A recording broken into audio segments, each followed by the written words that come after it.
দাড়ি রাখার চাইতে কাটতে কষ্ট বেশি। কতক্ষণ দাড়ি রাখতে তো ছেড়ে দিলি, না কাটলি রাখা হয়ে গেল। আর দাড়ি না রাখতে কাটা লাগে, আর নাপিতের কাছে যদি কাটান আর আপনি যদি শেষরা পার্টি আর নাপিতের পয়সা ভালো না দেন, নাপিত নতুন ব্লেড দিয়ে দাড়ি চাষে না। 3 জনের চাষার পরে আর 2 জনের বগল সাফ করছে যেই ব্লেড দিয়ে, ওইখান দিয়ে টানে কার কার কার কার শব্দ। কি এর ছাগল চলিস নাকি ভাই, যে এরমটা হাস এরম ব্লেড। বাদ যখন দেওয়া ছিল তো গতিশীল পানি এটা আটকে ছিল, বাদ একটু খুলে গেছে, আলহামদুলিল্লাহ জোরে সোরে পানি চলা শুরু হয়ে গেছে। আল্লাহ তাআলা যেন আমাদের এই পানির প্রবাহকে চালু রাখে, সবাই বলে আমিন।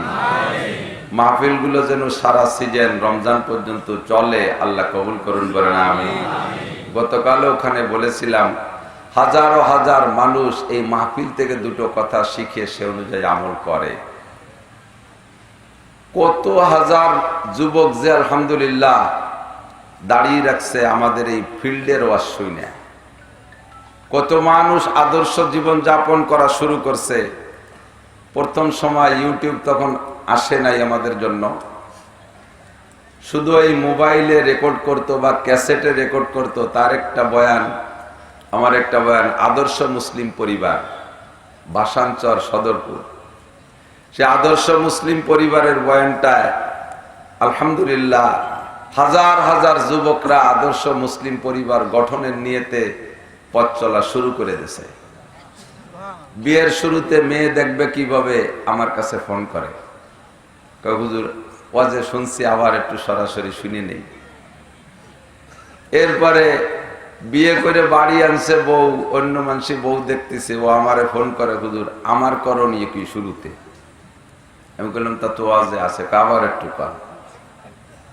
এখন থেকে নিয়ে এই দাম্পত্য জীবনে একটা কদমও শরিয়ত বিরোধী চলবো না, এভাবেই শুরু করেছি। এবং যে সিস্টেমে শুরু আমল করতে বলছি, আমল করে সন্তানও হয়েছে। সন্তানকে আমি তাহানিক করছি, অনেক খেজুর খাওয়াইছি। সময় মতো যাইতে না পারলে পরে গেছি, কয় হুজুর একটু বড় হয়ে গেছে 2-3 বছর, তারপরও সেই থেকে খেজুর কয়ডারে পাইলি রাখতেছি, আপনি একটু সবাইয়ে খাওয়াই দিয়ে যান। এই মহাব্বত আর ভালোবাসা আর আমলের প্রস্তুতি ও মাদ্রাসায় যায় নাই কোনোদিন, যাবেও না হয়তো কোনোদিন, আল্লাহর রহমতে ওয়াজের মাঠের থেকে শিখতেছে, ঠিক না? কাজেই মাহফিলগুলো আমাদের জন্য রহমত। যেই সৌদি আরব থেকে আমরা দিন পেয়েছি, যেখান থেকে আমাদের এলাকায় দিন আসছে, সৌদি আরব না, মক্কা মদিনা, মুসলমানদের মার্কাজ, মুসলমানদের কারখানা, মুসলমানদের ইন্ডাস্ট্রিজ, ইসলামের মূল প্রাণকেন্দ্র সৌদি আরব, পাওয়ার হাউস।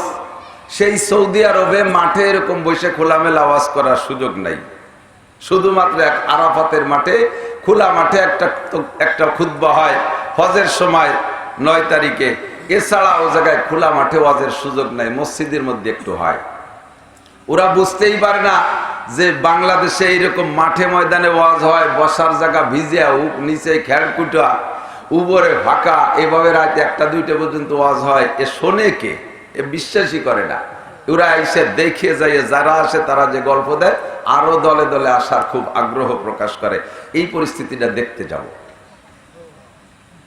তো আল্লাহ পাক রব্বুল আলামিন আমাদেরকে সুদূর বাংলাদেশ, সৌদি আরবের থেকে কত দূরে, নবী পাক সাল্লাল্লাহু আলাইহি ওয়াসাল্লামের জামানাত থেকে 1500 বছর পরে আইসাও এমন একটু ইমানের নিয়ামত দান করছে, যার বদৌলতে আমরা আখিরাতের মহাব্বতে, জান্নাতের লোভে, জাহান্নামের ভয়ে, আল্লাহর মহাব্বতে, আল্লাহর রসুলের মহাব্বতে, আল্লাহর সামনে দাঁড়ায় জবাব দিতে হবে, এই ভয়টা অন্তরে নিয়েই তো কাদার মধ্যে বসে থাকি, ঠিক না?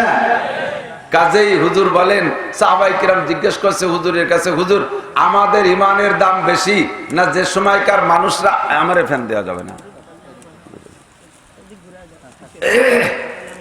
আমাদের ইমানের দাম বেশি না যে জামানায় আপনি থাকবেন না, আপনাকে দেখবে না তারা, অথচ উলামায়ে কিরামের কাছ থেকে শুইনা, কোরআন হাদিস থেকে একটু দেইখা আপনাকে বিশ্বাস করবে, আল্লাহকে বিশ্বাস করবে, আখিরাতকে বিশ্বাস করবে, ফেরেশতাদেরকে মানবে, এক কথায় ঈমান আনবে। আমাদের ঈমানের দাম বেশি না তাদের ঈমানের দাম বেশি? ও দোস্ত, আমরা বলবো, সাক্ষী দেব যে সাহাবায়ে কিরামের ইমানের দাম বেশি। কথা বলুন। সাহাবায়ে কিরামদের ব্যাপারে আমরা অনেক বড় করে জানবো। আল্লাহ রাসূল বলেন, আল্লাহ আল্লাহ ফি আসহাবি লা তাত্তাখিদুহুম গরাদাম মিন বাদি ফামান আহাব্বাহুম ফাবিহুব্বি আহাব্বাহুম আমান আবগাদাহুম ফাবিবুগদি আবগাদাহুম। হে দুনিয়ার মানুষ, আমার সাহাবায়ে কিরামদের ব্যাপারে তোমরা আল্লাহকে ভয় করো। লা তাত্তাখিদুহুম গরাদাম মিন বাদি, আমি দুনিয়া থেকে চলে যাওয়ার পরে আমার সাহাবায়ে কিরামদেরকে তোমরা সমালোচনার টার্গেট বানাবা না। অন্যায় তারা করলে বিচারের দায়িত্ব তোমার নয়। তারা এমন এমন নেক কাজ করে বসে আছে, বাকি জীবন ভরে তারা যদি অন্যায় করে, ওই একটা নেক কাজের ওসিলায় তাদের সামনের সমস্ত গুনাহকে আল্লাহ তাআলা অ্যাডভান্স ক্ষমা করে দিয়ে রেখেছেন। কোন সুবহানাল্লাহ। হুজুর বলেন, আমার বদরি সাহাবা 313 জন যারা আমার বদরের যুদ্ধে সৈনিক ছিল, এই 313 জন যদি বদরের যুদ্ধ থেকে ফিরে আসার পরে বাকি জীবন দুনিয়ায় যতদিন বেঁচে থাকে, এক ওয়াক্ত নামাজও যদি না পড়ে, একটা রোজাও যদি না রাখে, যত প্রকার অন্যায় আছে যদি করে, তবুও আল্লাহ তাআলা তাদের অ্যাডভান্স সমস্ত গুনাহ ক্ষমার ঘোষণা দিয়েছে। ইত্তাকিল্লাহ ইত্তাকিল্লাহ ফি আসহাবি, আমার সাহাবায়ে কিরামদের সম্পর্কে আল্লাহকে ভয় পাও, তাদেরকে তুমি সমালোচনার টার্গেট বানাইও না। ফামান আহাব্বাহুম ফাবিহুব্বি আহাব্বাহুম, যারা সাহাবায়ে কিরামকে ভালোবাসবে, ওই ভালোবাসাটা হবে আমি রাসূলের ভালোবাসা। ওমান আবগাদাহুম ফাবিবুগদি আবগাদাহুম, যারা সাহাবায়ে কিরামদের সম্পর্কে সমালোচনা করবে, ওই সমালোচনাটাই আয়েশা দাঁড়াবে আমি নবীর উপরে। কথা বলুন। সাহাবায়ে কিরামদেরকে সমালোচনা করলে ওই সমালোচনাটা আমার গায়ে লাগে, আর আমার নবীর সমালোচনা করলে ওই লোকটা মুমিন না কাফের। আমি যদি আপনাদের কাছে জিজ্ঞেস করি যে আমাদের ইমানের দাম বেশি না সাহাবাদের ইমানের দাম বেশি, আপনারা কি জবাব দেবেন? একটু কন, একটু কন। এই মুহাব্বতের সাথে বলাটাও অডিও ভিডিও হয়ে যাচ্ছে, এর বিনিময়ে আপনি এক বস্তা নেকি পাবেন। সুবহানাল্লাহ। সাহাবায়ে কিরাম জিজ্ঞেস করলেন, হুজুর আমাদের ইমানের দাম বেশি না ওই মধুখালীর সাধারণ পাবলিকের ইমানের দাম বেশি ১৫০০ বছর পরে যারা আসবে? হুজুর বললেন, তোমরা সাহাবা হিসেবে একটা দাম আলাদা পাবা, ওইটা তোমরা ছাড়া কেউ পাবে না। এত পার্থক্য যে ওমর ইবনে আব্দুল আজিজ খলিফাতুল মুসলিমিন, যার আমলে, শাসন আমলে এত সুন্দর ইনসাফি ব্যবস্থা, বাঘে আর ছাগলে এক জায়গা দাঁড়ায় পানি খায়, বাঘেও ছাগলের দিক ফিরে তাকায় না, ছাগলও বাঘ বলে একটু ভয় পায় না। বাঘ আর ছাগলের সাথে সাক্ষাৎ নাই কোনোদিন, এরপরও বাঘের আওয়াজ যদি ছাগলে ঘরের মধ্যে থেকেও শোনে, ভয়তে কিন্তু হুলি ওঠে। কতক্ষণ জানেন না, মুখস্থ ঠিক করছেন। আমি সচক্ষে দেখছি, আমাদের বাড়ির পাশে মধুমতি নদী গেছে, সার্কাসের সরঞ্জাম নৌকায়, বড় বড় নৌকায় করে নিয়ে যাচ্ছে গোপালগঞ্জ সার্কাস। তো এই বড় নৌকার ভিতরে বাঘ, আমরা কিনারায় যাই দেখতেছি খাঁচার ভিতরে বাঘ। গ্রামে পাশ দিয়ে, নদীর পাশ দিয়ে দূরে দূরে গরু বান্ধা ছাগল গুলো ঘুরে ঘুরে খাচ্ছে, বাঘে ওই নৌকার মধ্যে গর্জন দিছে। গোয়ালায় বান্ধা, আতালে বান্ধা বাঘগুলো, গরুগুলো ফুলিয়ে ট্যাম হয়ে গেছে। ওরা জীবনে কোনোদিন চিড়িয়াখানায় যায় নাই, গরু গেছে নাকি? গরুতে সার্কাস দেখতে যায়? একটাও সুন্দরবন শিক্ষা সফরে যায় নাই, বাঘ সম্পর্কে কোনো অভিজ্ঞতা নাই। আল্লাহ তাআলা রুহানি ভাবে বাঘের একটা অবস্থা সমস্ত প্রাণীর মধ্যে ঢুকে দিয়েছে, ঠিক কিনা? ছাগলে আর বাঘে এক জায়গা পানি খায়, বাঘেও ছাগলরে সালাম দেয় না, ছাগলও বাঘরে ওয়ালাইকুম আসসালাম দেয় না। খলিফাতুল মুসলিমিন ওমর ইবনে আব্দুল আজিজের জামানায়, আর সেই খলিফাতুল মুসলিমিন ওমর ইবনে আব্দুল আজিজ হযরত ওমর রাদিয়াল্লাহু তাআলা আনহুর ছেলের নাতি ছেলে, রিশতায়ও বহুত বড় দামি। হযরত আব্দুল্লাহ ইবনে মুবারক রাইসুল মুহাদ্দিসিন, সারা পৃথিবীর সমস্ত মুহাদ্দিসদের একটা গোড়া আছে, আছে না নাই? যেমন সুলুকে পীরের লাইনে আব্দুল কাদের জিলানী, মঈনুদ্দিন চিশতি, নিজামউদ্দিন আউলিয়া, এরকম 4টা তরিকা আছে না, পীরদের একটা গোলাম এসছে, ওই 4 জনের আবার একটা গোলা আছে না নাই? সারা পৃথিবীর শাইখুল হাদিস, আমার উস্তাদ আরেক শাইখুল হাদিস, তার উস্তাদ আরেক শাইখুল হাদিস, এমন করে বিশ্বজুড়ে ছড়ানো আছে শাইখুল হাদিস। সমস্ত শাইখুল হাদিসের গোলার শাইখুল হাদিস আব্দুল্লাহ ইবনে মুবারক রাহমাতুল্লাহ আলাইহি। আব্দুল্লাহ ইবনে মুবারককে জিজ্ঞেস করা হয়েছে, হুজুর ওমর ইবনে আব্দুল আজিজের দাম বেশি না হযরত মুয়াবিয়ার দাম বেশি? যেই মুয়াবিয়া রাদিয়াল্লাহু তাআলা আনহুকে নিয়ে অনেকেই সমালোচনা করে, এই দৃষ্টিকোণ থেকেই ওনার কাছে জিজ্ঞেস করা হয়েছে, হুজুর আপনি ফতোয়া দেন মুয়াবিয়ার দাম বেশি না ওমর ইবনে আব্দুল আজিজের দাম বেশি? হযরত মুয়াবিয়া রাদিয়াল্লাহু তাআলা আনহু, আমার আগে একটা বয়ানের মধ্যে একটু ভুল আলোচনা চলে গেছে 2 বছর আগে, আমি মুয়াবিয়াকে বদরি সাহাবা বলছি, এটা আমার ভুল হয়েছে, আমি আজকে ইউটিউবে বলে দিলাম, বহুত জায়গায় ছড়াই গেছে। নিজের ভুলকে নিজে স্বীকার করাটা সবচাইতে উত্তম। এই মুয়াবিয়া মক্কা বিজয়ের পরে ইসলাম গ্রহণ করেছে। হযরত মুয়াবিয়া রাদিয়াল্লাহু তাআলা আনহু কাতেবে ওহী ছিলেন, ওহী লিখতেন, হুজুরের সাথে সফর করেছেন। তো আব্দুল্লাহ ইবনে মুবারক বলে, মুয়াবিয়া আর আব্দুল আজিজের মধ্যে পার্থক্য কখনো আমার কাছে জিজ্ঞেস করবে না, কোথায় মুয়াবিয়া আর কোথায় ওমর ইবনে আব্দুল আজিজ? কয় কেমন? কয় মুয়াবিয়া যে ঘোড়ায় চড়ে, ওই ঘোড়ার নাকের মধ্যে যে ধুলো যায়, ওমর ইবনে আব্দুল আজিজের মতো হাজার ওমর ইবনে আব্দুল আজিজ জমা করলে সেই ধুলোর দামও হবে না। তোমাদের দাম সাহাবা হওয়ার কারণে অনেক বেশি, তবে ইমানের প্রশ্ন করেছো, কাদের ইমানের দাম বেশি? তাই তো নবী পাক বলেন, ও আমার সাহাবায়ে কিরাম, ইমানের দিকে ইমান বলতে যাকে বলে ইমান বিল গায়বি, আল্লাহকে না দেখে বিশ্বাস করা। কথা কন, হে যুবকরা সাক্ষী দাও আল্লাহ আছে। ফাঁকে একটু বলে নেই, আন-নুসরাত যুব সমাজের যত যুবক তোমরা মাহফিলের ইন্তেজাম করেছো, তোমাদের পরিশ্রম, তোমাদের শ্রম, তোমাদের অর্থ, তোমাদের মেহনতের ফলাফলে এত মানুষ বয়ান শুনতেছে, তোমরা সবাই রেওয়াজে বসাই দিয়া তোমরা যেন আবার বাইরে দিয়ে অন্য ডিউটি করে বেড়াইও না। খাস কাজের জন্য 2-4 জন তাইকা, বাকি যারা আছো সব যুবক বৈশা যাবা। তা না হইলে কেমন হবে? অন্ধ লোকের বাতি জ্বালানোর মতো হবে। কতক্ষণ রাতের বেলা অন্ধ লোক মাথায় কলসে পানি নিয়ে যায়, আর কলসের উপরে একটা কুপি, একটা পিদ্দুম বাতি জ্বালাই দিছে। একজন কয়, তুই তো অন্ধ, তোর দিনও যেমন রাতও তেমন, তাই তুই আবার বাতি জ্বালাইস কে? কয় ভাই, আমার দিনও যেমন রাতও তেমন, কলসের বার বাতি জ্বালাইছি যাতে অন্য মানুষের দেখে পথ চলে, আমার কলসটারে অন্ধকারে গাইতে ভাঙ্গিয়ে না ফেলায়।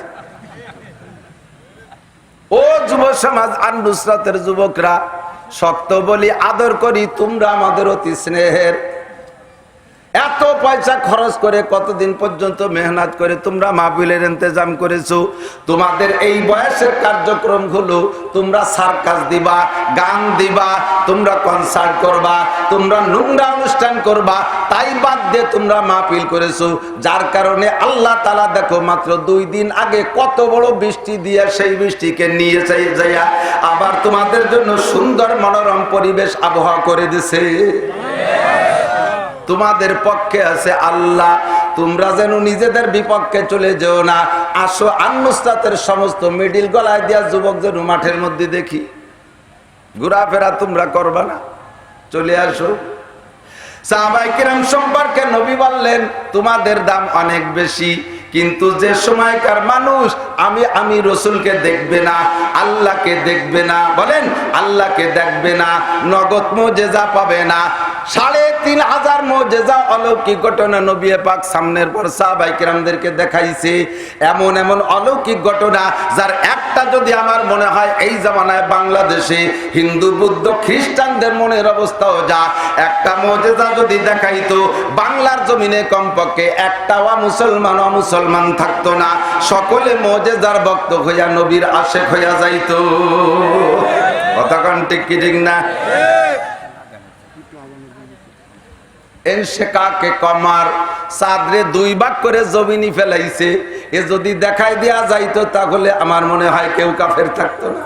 কথাকান, যেই বাংলাদেশের মানুষ কত বড় ইমানদার, গোড়া বলে কবিরাজ হয়েছে, গোড়ায় পানি ভরিয়ে দেয়। সুবহানাল্লাহ। আগে সোসে না মুতিয়ে পানি নেয় না, মাথায় সানি সাপের মতো জট, জটের মধ্যে লাখখানিক উকুন, মোজ দিয়ে নাকের থেকে শিয়ান আর প্যান বারোইয়া মোজ দিয়ে বাইয়ে পেটের পর যাইতেছে, দাড়ির মধ্যে জট, বগল সাফ করে না কয় বছর আল্লাহ জানে। ওর বগলের মধ্যে কুত্তো মরা গন্ধ। সুবহানাল্লাহ। যে বগল সাফ করে না সে অন্য জায়গা তো জীবনেও হাত দেয় না, অন্য জায়গার নাম করলাম না। ওর গায়ে শুয়ার মারা গন্ধ। এমন কুষ্টে খুষ্টে বেয়াদব গুলো এরা ঝাড়ফুঁক করে, কবিরাজি করে। মুসলমান হুমড়ি খাইয়া যাইয়া পইরা তার কাছ থেকে পানি ফড়া আনে, ওরে সেজা দেয়, এইটারে বিশ্বাস করে। এহেন মুহূর্তে যদি একটা মুজিজা দেখানো যাইতো, রাস্তায় দিয়ে আবার নবী হাঁটে, গাছে নবীরে সালাম দেয়, কন্যা সুবহানাল্লাহ। রাস্তায় দিয়ে নবী হাঁটে, দুই পাশের পাহাড় পাথরে সালাম দেয়। মোহাম্মদ তুমি এত পারো, যদি ওই গাছটারে কাছে টাইনি ডাকি আনতে পারো তাহলে তোমার রসুল বলে স্বীকার করব। নবী আঙ্গুল দিয়ে ইশারা দেওয়ার সঙ্গে সঙ্গে গাছটা জায়গা থেকে মানুষের মতো পায়ে হেঁটে আসার মতো চলে আসছে। এর একটা ঘটনা যদি দেখানো যাইতো তাহলে একটাও কাফের থাকতো না। কতক্ষণ? বর্তমানে যতটুকু আপনাদের ঈমান আছে, এই ঈমানকে আল্লাহ পাক কত পছন্দ করে। আমার নবী বলেন, এই সকল ঘটনা না দেইখা, আমি রাসূলকে না দেইখা, জিবরাইলের আগমনের খবর শুধুমাত্র মুখস্থ শুনে যারা বিশ্বাস করবে, তাদের ঈমানের দাম, ও আমার সাহাবায়ে কেরাম, তোমাদের ঈমানের চাইতে 100 গুণ বেশি। আপনাদের ঈমানের দাম সাহাবায়ে কেরামের ঈমানের চাইতে 100 গুণ বেশি। নবী কইলেন। আপনাদের আমলের দাম কত? নবী বলেন, মান তামাসসাকা বিসুন্নতি, মান তামাসসাকা বিসুন্নতি ইনদা ফাসাদে উম্মতি ফালাহু আজরু মিয়াতি শাহিদ। হে আমার যুবক সোনা লোকটি শুনে নাও, আমার মুরব্বী বাবারা শুনে নাও, আমার মধ্যম বয়সীর ভাইরা জেনে নেন, আমার পর্দার আড়ালের মা বোনরা কান লাগাইয়া শুনুন। আল্লাহর নবী বলেন, মান তামাসসাকা বিসুন্নতি ইনদা ফাসাদে উম্মতি, যেই সময় ফাসাদে উম্মত হবে, উম্মতের সুন্নতের পর আমল করা কঠিন হইয়া যাইবে, আমল করতে চাইলেও করতে পারবে না। কথা কোন ঠিক কি ঠিক না? দাড়ি রাখতে চাইলে বউতে তারে চাচা কয়, ছেলেতে দাড়ি রাখলে বাপে কয় তোর কি দাড়ির বয়স হইছে। এরকম কিছু আল্লাহওয়ালা বাপ আছে না? আন্তর্জাতিক খ্যাতি সম্পন্ন দামড়া। ছেলেতে দাড়ি রাখতে চায়, বাপে কয় তোর বয়স হইছে। ছেলেরা মেয়ে দেখতে গেলে দাড়িওয়ালা ছেলে যদি যায়, কলেজে পড়ুয়া যদি হয়, তবুও মায় মেয়েরা চেহারা দেখে পছন্দ করলেও দাড়ি গোছা পছন্দ করে না। সুন্নতি পোশাক পরা দেখলে কয় হুজুর হইয়া গেছে। হুজুর বলে খারাপ কাজ। হুজুর কইতে খারাপ লাগে। এ মারেফতের আর কথা এসে গেলি বক্তাকে সিস্টেম একটু না করলে ভালো লাগে না। মারেফতের একদল আছে, তারা কয় যে হুজুর বলতে একমাত্র আল্লাহ রসুল ছাড়া কেউ রে হুজুর বলা যাবে না। এরকম একদল আছে না নাই? অনেক সময় আমার কাছে প্রশ্ন আছে, আরে বেটা কইস নি, আমাদের হুজুরদের পর তো রাগ, এই জন্য আমার হুজুর কবিলে। কিন্তু ডিসি সাহেবের কাছে যদি কোনো একটা প্রয়োজনে আবেদন লিখতে হয়, সে সময় কি দিলে? এখন তো হুজুরের নিকট আকুল আবেদন। হুজুর কয়, এসপি সাহেবরে হুজুর কও, ডিসি সাহেবরে হুজুর কও, এমপি সাহেবরে হুজুর কও। যারা নামাজ পড়ে না, যারা অনেক কিছু করে না, শরীয়তের কিছু মানে না, তারে হুজুর লেও। আর আমি বিটারে হুজুর করতে তোমার ঘৃণা? কতক্ষণ? দাড়ি রাখলে হুজুর হয়, হুজুর হইলে সম্মান কমে যায়। টুপি বললে হুজুর হয়, হুজুর হইলে সম্মান কমিয়া যায়। সুন্নতি পোশাক পরলে হুজুর হইয়া যায়, ওর সাথে মাইয়া বিয়ে হইতে চায় না। দাড়ি রাখলে চাকরি হয় না। কতক্ষণ? দাড়ি কাটিয়ে আসো। আমি গিয়েছিলাম আপনাদের এই পাশের একজনের সাথে একদিন, নাভানা গাড়ি কোম্পানির ভিতরে ঢাকায়। চেনবেন, নাম কইলেও দোষ নাই, নাসির ভাই। মধুখালীর এই পাশে কি জানো, বাগাট, বাগাটের আমেনা লুকমান মাদ্রাসা আছে না, ওই হ্যাঁ নাসির মোল্লা। এ নাসির ভাই আমার সাথে অনেক বন্ধুত্ব, তার নামে নামে মিল। আমার নিয়ে গেছে গাড়ি দেখতে। যাইয়ে দেখলাম নাভানা কোম্পানির ভিতরে, আর আল্লাহর ইউটিউবওয়ালারা দেখো নাম কয়ে ফেলেছি, দেখো ওতে কি আছে, সত্যি কথা কবতার আল্লাহ গাটে গাটে হুর বসা, গেটে হুর, সেকেন্ড ক্লাসে হুর, থার্ড ক্লাসে হুর। এরপরে আরো শুনলাম আরো কোন কোন অফিসের খবর, পুরুষরাও ওখানে চাকরি করে, ঢুকার সময় মহিলারা তাদেরকে বডি ইনকোয়ারি করে, হোম দিয়ে মুখ পালিশ করে, সদর ভাবে এক ডলা, উল্টো ভাবে ডলা দিয়ে, যদি হোমে বাইতে যায় ব্যাক করে আবার চাইছি এসো। সুবহানাল্লাহ। এত বড় বিপদের সময় যদি কেউ সুন্নতের পর আমল করে, হুজুর কাজের সময় সুন্নতের পর আমল করা কঠিন, এখানে মুহূর্তে সুন্নতের মহাব্বতে জিন্দা করার উদ্দেশ্যে একটা সুন্নতের আমল করবি আমার আখেরি জামানার উম্মত। উহুদ বদর খন্দকে আমার সাথে যায় যারা, আমার সাথী সাহাবায়ে কেরাম গলা কাটায় দিয়ে শহীদ হয়েছে, এই রকম শহীদের 100 শহীদের সওয়াব তোমারে একটা সুন্নতের বিনিময়ে দেওয়া হবে। কি মনে করেন খালি সুবহানাল্লাহ পর্যন্ত শেষ? যুদ্ধ করিয়ে দেখছেন, কাজী হইয়ে দেখছেন, কাজীতে গেলে তেঁতুল খাইতে দেয়, মানে মুখের রস থাকে না। এই যুদ্ধ যাইয়া একমাত্র আখিরাতের জন্য কালিমাতুল্লাহ, আল্লাহর দ্বীনকে জিন্দা করার জন্য উহুদ বদর খন্দকে যুদ্ধ করছে, নাকি দুনিয়া কামাই? মুক্তিযুদ্ধে সেজা কোটা বানাইয়া সেই কোটায় চাকরি দেবে ছেলে মেয়ে, এই উদ্দেশ্যে? একমাত্র আল্লাহর ওয়াস্তে জিহাদ করেছে।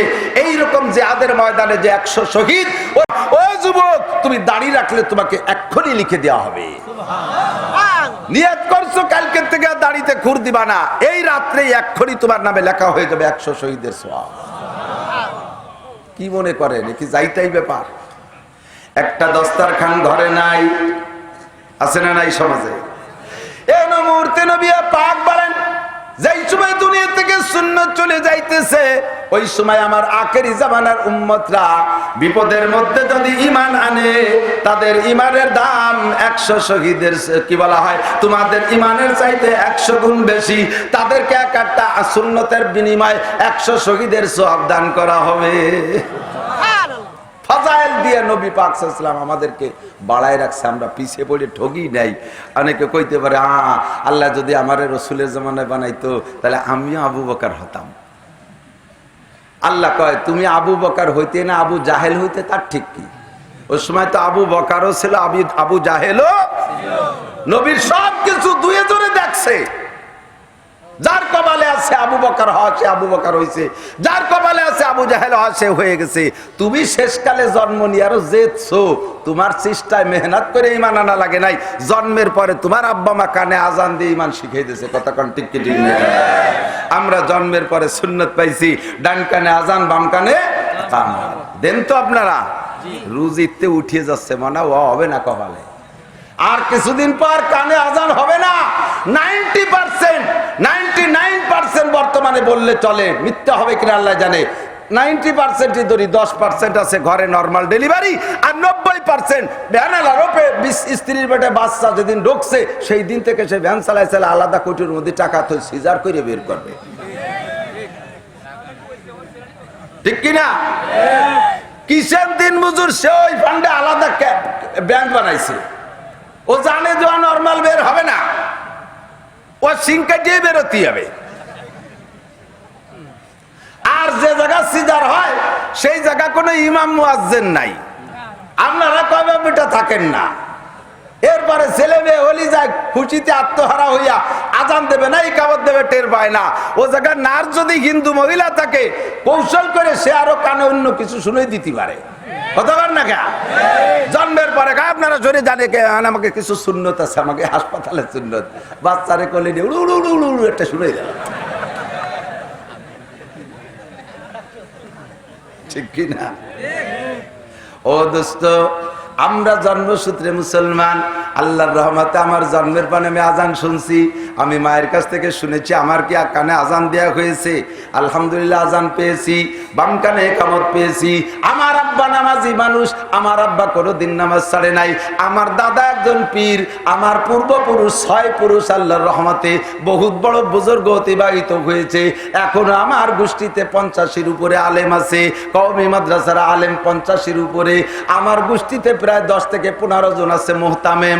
আমার গোষ্ঠীর ছেলেরা আজানার ইকামতের অভাব হয় না। আপনাদের এলাকা আল্লাহর রহমতে অনেক আগের থেকে মুসলমান, আমরা সেইভাবে জন্মসূত্রে মুসলমান হয়েছি। মানাবুদেম ওয়াতাকাযাম মানাবুদেম ওয়াতাকাযাম মানাবুদ লুৎফে তুনা গুপ্তায়ে মামি শানুদ আদমিয়ত দাদাইবা জব মুসলমান কর দাই আই খোদা কুরবা সওয়াব হিসাব আর ইহসা কর দাই। আমরা ছিলাম না, তুমি বানাইছো, বানায়া আবার কি বলা হয়, অন্য পশু প্রাণী বানাও নাই, মানুষ বানাইছো। মানুষ বানাইয়া কাফের মুশরিকের ঘরে জন্ম দাও, রেসপেক্ট পাঠাও নাই, সৃষ্টি করো নাই, পাঠাইছো তুমি মুসলমানের ঘরে।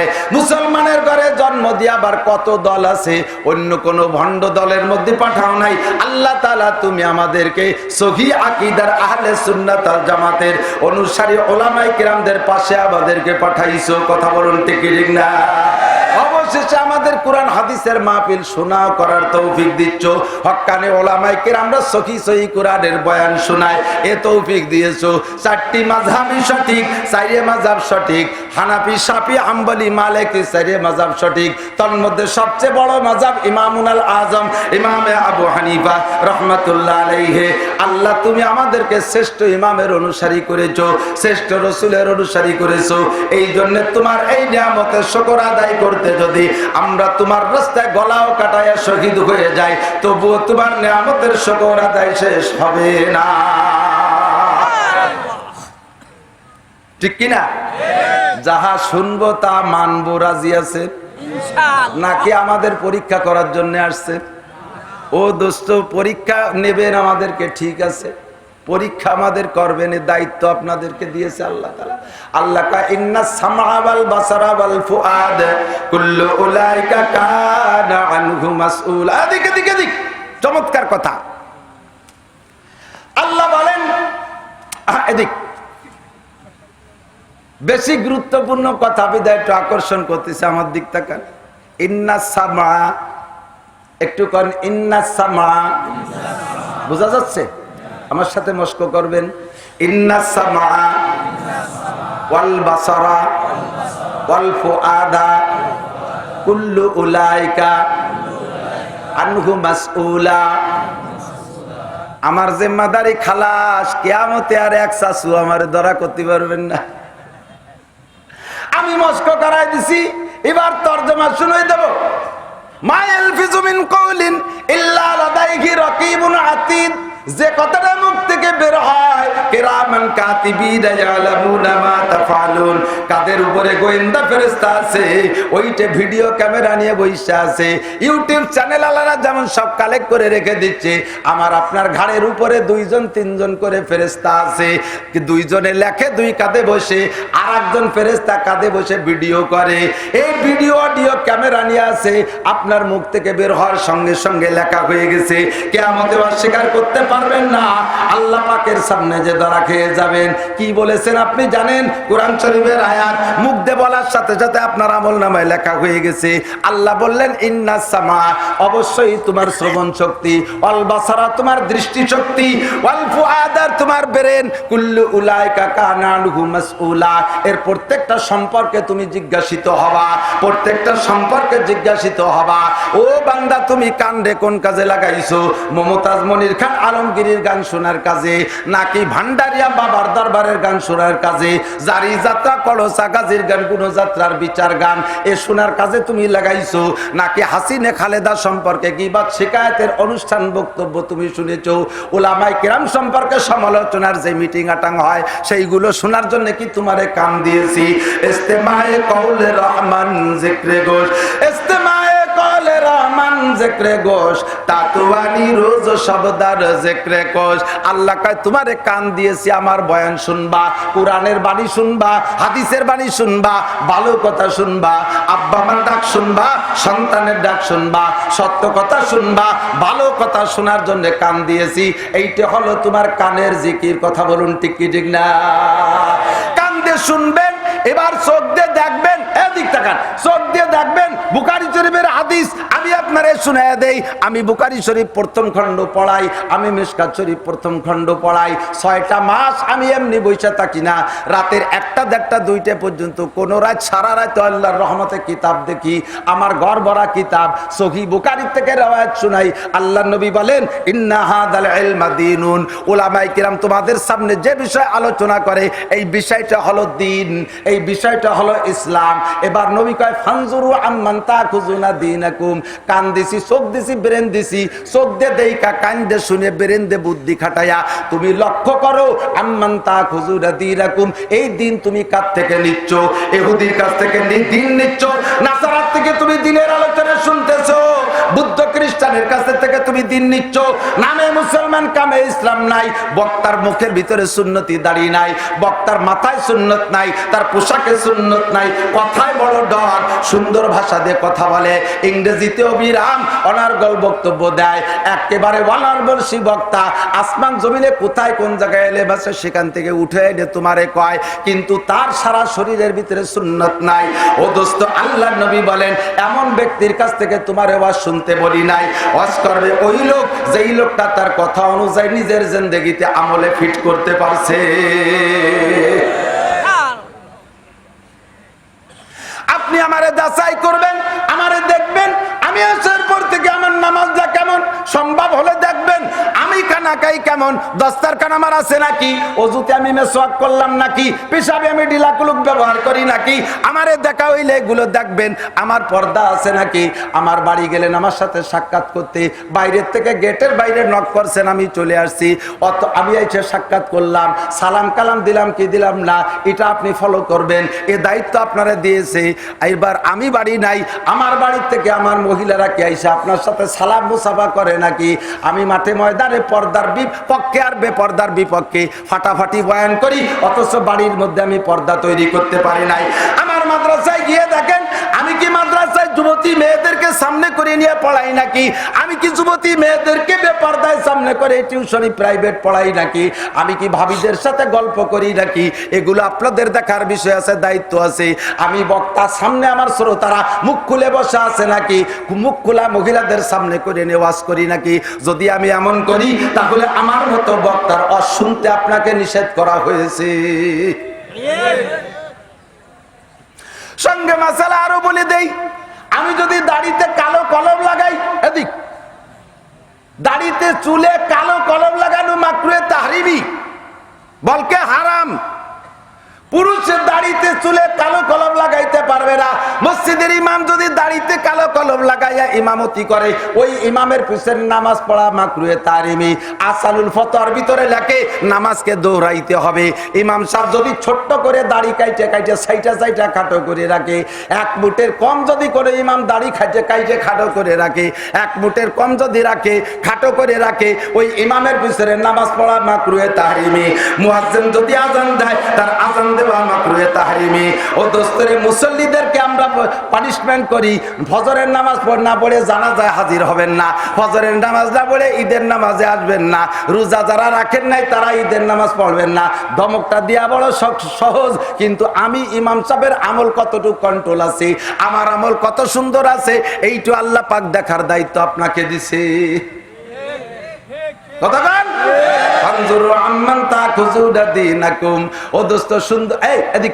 আপনাদের এই আলফাডাঙ্গার মধ্যে গ্রামের নাম আমার মনে নাই, মৌলানার নামও ভুলে গেছি অনেকদিন আগে, উনি আল আজহার বিশ্ববিদ্যালয় থেকে পড়ে আসছে।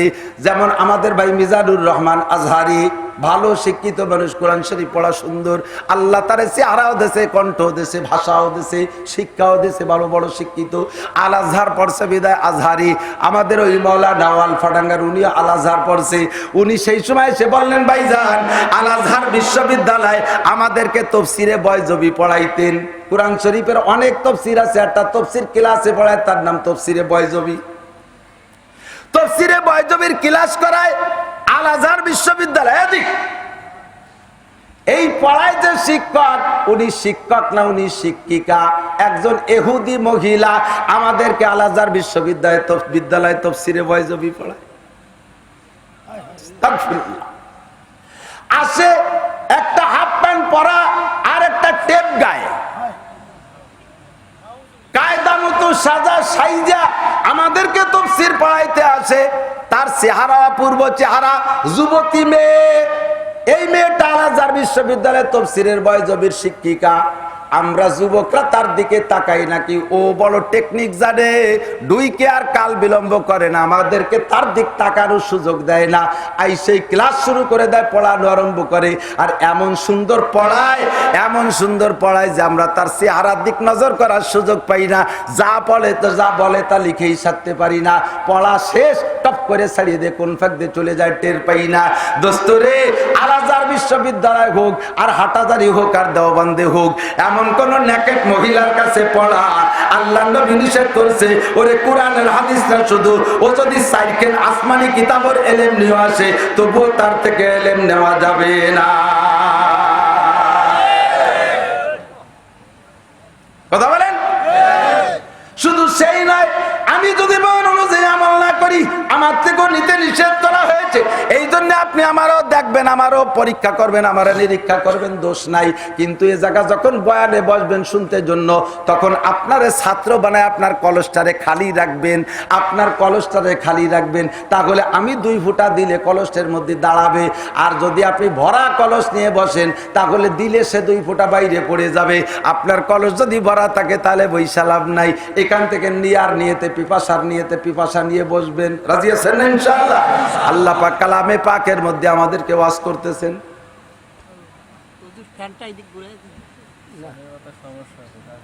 এই বাতাস খাইলেই গলা বসে যায়। এই কই না মাঝে মধ্যে, এই কয়েকদিন আগে পড়াইছে কাইফা কানা বদুল ওহি। ওলামাই কেরাম জানে বুখারী শরীফের প্রথম হলো কাইফা কানা বদুল ওহি। ওহির সূচনা কেমন? যখন জিবরিল আলাইহিস সালাম হুজুরের কাছে ওহি নিয়ে আসতেন, প্রচন্ড শীত, সাহাবায়ে কেরাম কম্বল গায়ে বসে রয়েছে, হুজুর ঘামিয়ে তার বাতার হয়ে যাইতেন। ওহির বরকতে নবী ঘামিয়ে যাইতেন শীতকালে। কাজেই আমরা কোরআনের বয়ান করব যখন তখন ঘামবো, এটা ওহির বরকত। সুবহানাল্লাহ। যখনই ফ্যানের বাতাস খাই ওহির বরকত চলে যায়, গলা বসে যায়। এই জন্য আমি ফ্যানের বাতাস খাই না, ঘামতে থাকি, কইতে থাকি। আল্লাহ পাক রব্বুল আলামিন আমাদেরকে সকলকে কথা বুঝার তৌফিক দান করুন বলে রাজি আছেন না ইনশাআল্লাহ? বিভিন্ন মতের মানুষ আছেন, আমি জানি বিভিন্ন মতের মানুষ আছেন। মিলাদের পক্ষে আছেন, কিয়ামের পক্ষে আছেন, নবীকে নূর বলার পক্ষে আছেন, নবীকে নূর না বলার পক্ষে আছেন, মাটির তৈরি বলার পক্ষে আছেন, নূরের তৈরি বলার পক্ষে আছেন। আমলিগ আছেন, বিএনপি আছেন, জামাত আছেন, জাতীয় পার্টি আছেন, আটরশি, চন্দ্রপাড়া, মানিকগঞ্জ, সুরেশ্বর, ভোজেশ্বর, ইনায়তপুর, বাহাদুরপুর, শরীয়তপুর, তবলিগ, চরমোনাই। সব দল আছে না নাই? তবলিগের ভিতরে ইতাআতি ওয়াজাআতি আহলে হাদিস যত দলের লোক আছে বাংলাদেশে, সব দলের মানুষ কম বেশ 2-1 আছে এর মধ্যে। যারা আমার আকীদায় আকীদাবান তারা মোহাব্বতের সাথে বসে আছে, যারা আছে অন্য দলের তারা আমারে লুকমা দেওয়ার নিতে বসে আছে। সামনের পর দিতে না পারলেও পরে যে সমালোচনা করবে ইনশাআল্লাহ, এই নিয়ত করে বসে আছে। এই সব নিয়ত বাদ দিয়ে আমি যদি কোরআন থেকে আর হাদিস থেকে আপনারে একটা বিষয় বুঝাইতে সক্ষম হই, আপনি বুঝ নিতে রাজি আছেন না ইনশাআল্লাহ? আপনি যদি ভুলের পার থাকেন, কোরআন হাদিস আপনারা সংশোধন করে দেন। আমি নাসিরের কি, আপনারা কেউ গুমরা হয়ে গেলে, সব কয়জন গুমরা হয়ে গেলে আমার কি আসে? আমি কি নবী নাকি? আমার দায়িত্ব ওমা আলাইকা ইল্লাল বালাগ। নবী রে তাই আল্লাহ কয় ওমা আলাইকা ইল্লাল বালাগ, তোমার দায়িত্ব শুধু পৌঁছাই দেওয়া। লাস্তা আলাইহিম বিমুসাইতির, নবী তুমি উম্মতের জন্য দারোগা হয়ে যাও না যে পিটাই পিটাই সোজা করবা। ওমা আলাইকা ইল্লাল বালাগ, তুমি শুধু তাবলীগ করবা, পৌঁছাই দেবা। ফামান শাআ ফালইউমিন ওমান শাআ ফালইয়াকফুর, যার মনে চায় মানবে, যার মনে চায় না মানবে না। না মানলে আমার কাছে ধরা পড়বে, মানলেও আমার কাছ থেকে পুরস্কার পাবে, ফয়সালা হবে হাসরের মাঠে। কথা বলুন ঠিক কি ঠিক না? মানার জন্য প্রস্তুত থাকবো। আল্লাহ পাক রব্বুল আলামিন কোরআন শরীফ নাজিল করিয়া কয় পারা ভাগ করছে, বিন্যাস করছে? 30 পারা। কয় পারা? 30 পারা। সূরা কয়টা? 114টা সূরা, তাই তো নাকি বলেন? আয়াত 6666 কইতে মেলে এমন একটা সংখ্যা হযরত আলী রাদিয়াল্লাহু তাআলা আনহুর গণনা, আর সিদ্দিকা আয়েশা রাদিয়াল্লাহু তাআলা আনহা যেভাবে গণনা করছেন তাতে 6236 আয়াত। তো 36 হোক আর 6666 হোক, যাই হোক না কেন, আয়াত যতগুলো আছে এই সম্পূর্ণ আয়াতগুলোই আমাদের জন্য কিয়ামত পর্যন্ত আমাদের সংবিধান হিসেবে আসছে। কথা কোন? আমাদের মুসলিম জিন্দেগির সংবিধান হিসেবে আসছে, আছে না? না ঠিক কি ঠিক না? এর একটাও বেজানা, একটাও ফালতু না। কিন্তু এত আয়াতের দরকার ছিল না, গুড়া কুড়ি 25 আয়াত দিলি হয়ে যেত সাহাবায়ে কিরামের সময়। সাহাবায়ে কিরামদের ইমান নগদ ইমান, রসুলকে দেখে সাথে সাথে ইমান আনছে, আর তাদের বেশি ঝামেলা নাই। নবী যা কয় তাই তাদের স্বভাব হলো সামিনা বা আতানা, শুনবো আর মানবো, এ পর্যন্ত তাদের। অল্প কিছু আয়াতলি তাদের চলতো, কিন্তু আল্লাহ পাক কোরআন শরীফকে এমন সময় নাজিল করছে এবং তার সীমাবদ্ধতা এভাবে দিয়েছে যে কিয়ামত পর্যন্ত আর কোনো কিতাব আসবে, জোরে বলেন, আর একটু কর, পিছনালারাও কইতে হবে। এই সাক্ষীটা দেয়াতে আপনারই লাভ আছে। কিয়ামত পর্যন্ত আর কোন নবী আসবে, আর কোন আসমানি কিতাব আসবে? ইন্ডিয়ান ভেজাল, ইন্ডিয়ান ভেজাল কইতে গেলে এখন ইন্ডিয়ার নাম কলিও সগিরে কবিরে হয়ে যাওয়ার ভয় আছে। ইন্ডিয়াতে পয়দা হইছে গোলাম আহমদ কাদিয়ানি, সে কয় মোহাম্মদ শেষ নবী না, উনিও নবী তবে শেষ না, আমিও নবী। গোলাম আহমদ কাদিয়ানিও বলে নবী। একটু কন নাউজুবিল্লাহ। নবী হলি তো তোমার পর কোরআন আসমানি কোন কিতাব নাজিল হবে, আর কোন কিতাব আছে? কিতাব তো 114 খান শুনছি, তার মধ্যে 104 খান। তো 104 খানের মধ্যে শ্রেষ্ঠ কিতাব হলো এই 4 খান কোরআন। তো তোমার পর কি নাজিল হলো? যে আমার পরও নাজিল হয়েছে কোরআনই। তো নবী তো 23 বছরে ইন্তেকাল হয়ে গেছে, 10 পারা কোরআন শরীফ আল্লাহর জায়গায় স্টক ছিল, তার নবী থাকতে নাজিল করি সাথে পারি, সেই 10 পারা আমার পর নাজিল করছে। কাদিয়ানীরা কোরআন শরীফ পেশ করে 40 পারা। জোরে কর নাউজুবিল্লাহ। কোরআন কি 40 পারা? 30 পারাই আনা। বিদায় হজের সময় আল্লাহ পাক কোরআন শরীফের খাতেমাটাই না দেছে, কোরআন শরীফের ইতিটা দিতেছে। আল্লাহ বলেন আল-ইয়াউমা আকমালতু লাকুম দীনাকুম, আল-ইয়াউমা আকমালতু লাকুম দীনাকুম ওয়া আতমামতু আলাইকুম নি'মাতি ওয়া রাদিতু লাকুমুল ইসলাম দীনা। আজকের দিনে অধ্যকার দিবসে, আজকে এই মুহূর্তে আমি আল্লাহ তাআলা তোমাদের জন্য দিনকে পূর্ণ করে দিয়েছি, আমার নিয়ামতকে পরিপূর্ণ করে দিয়েছি, আর তোমাদের জন্য ইসলাম নামে ধর্মকে আমি আল্লাহ তাআলা পছন্দ করে নিলাম। জোরে কান সুবহানাল্লাহ। ও মুসলমান, ইন্না দীনা ইনদাল্লাহিল ইসলাম। ফাঁকে ফাঁকে বলে যেতে হয়, ধর্ম বলতে আল্লাহর কাছে মনোনীত একমাত্র, জোর হলো না, বহুত মুসলমান আছে, মুসলমান ফাঁকে ফাঁকে অন্য ধর্মের প্রশংসা করে, কয় হুজুর একেবারে ওভাবে বলেন না, হিন্দুরা তো আল্লাহর সৃষ্টি, তাদেরও একটা ধর্ম আছে, বুদ্ধরা আল্লাহর সৃষ্টি, তাদেরও একটা ধর্ম আছে, তাদের ধর্ম আল্লাহর কাছে মনোনীত, তাদের কায়দায়, আমাদের জন্য ইসলাম। জোরে কর না নাউজুবিল্লাহ। ইসলাম ছাড়া অন্য কোন ধর্ম বলতে আল্লাহর কাছে মকবুল নয়, একমাত্র ধর্ম হলো ইসলাম। ঠিক কি ঠিক না? আল্লাহ কয় ওয়া রাদিতু লাকুমুল ইসলাম দীনা, ধর্ম হিসেবে তোমাদের ইসলামের পর আমি আল্লাহ সন্তুষ্ট হয়ে গেলাম। কোন আলহামদুলিল্লাহ। বিদায় ইতিটাইরা দেশে বিদায় হজের সময়। সুতরাং কোরআন শরীফ 30 পারা, ওই 30 পারা কোরআন শরীফ যে জামানায় যে আয়াতটা দরকার, সেই জামানায় সেই আয়াত খুঁজলে ওর মধ্যে পাওয়া যাবে। এখন একটা আয়াতের বয়ান চলতেছে, এই আয়াতটা আজ থেকে 200 বছর আগে বয়ানের ভিতরে আসে নাই, সেই সময় এই সমস্যার সম্মুখীন হয় নাই। আরো বহুত আয়াত আছে যে আয়াতগুলো এখন আমরা বয়ানের মধ্যে আনি না। 500 বছর সামনে যদি দুনিয়া থাকে, ওই সময় যাইয়া যে আয়াতের প্রয়োজন হবে সে আয়াত আল্লাহ কোরআন শরীফের মধ্যে রাইখা দিয়েছে। সমকালীন উলামায়ে কেরাম খুঁজে বের করবে এমন বয়ানের জন্য আল্লাহ কোরআন শরীফ নাজিল করে দিয়া, তার মধ্যে 332 বার নবীকে আল্লাহ তাআলা ডাইরেক্ট আদেশ করতেছে, নবী পুরো 30 পারা কোরআন শরীফ উম্মতরে শোনাবেন। তবে এই কথাগুলো ভেরি ভেরি ইম্পর্টেন্ট, এই কথাগুলো অত্যন্ত জরুরি। এই কথাগুলো বলেন, যে বলেন শব্দকে আরবিতে বলা হয় কুল। কুল মানে বলো, কুল মানে বলো, কপলাম পেশ, কুল মানে বলো। সব কোরআন শরীফ পূর্ণ বয়ান করে শোনাবেন। তবে ইম্পর্টেন্ট বলকে ভেরি ভেরি ইম্পর্টেন্ট 332টা কথা, এই কথাটা অবশ্যই উম্মতরে বলেন। যেমন কুল আউযু বিরাব্বিন নাস, কুল আউযু বিরাব্বিল ফালাক, কুল হুয়াল্লাহু আহাদ, আছে না নাই? কুল ইয়া আইয়ুহাল কাফিরুন, কুল জায়গা কুল আছে কুল্লাইন ইজতামাতিল ইনসু ওয়াল জিন, এ জায়গা কুল আছে কুল্লাউ কানাল বাহরু মিদাদাল লিকালিমাতি রাব্বি লানাফিদাল বাহরু ক্বাবলা আন তানফাদা কালিমাতু। এমন করে কুল শব্দ আছে কোরআন শরীফের মধ্যে 332 বার। কথা বলেন। আল্লাহ পাক রব্বুল আলামিন যে 332টা কুল ব্যবহার করেছে তার মধ্যে একটা কুল আমি আজকে পড়েছি। আল্লাহ পাক বলেন কুল আতিউল্লাহ ওয়া আতিউর রাসূল।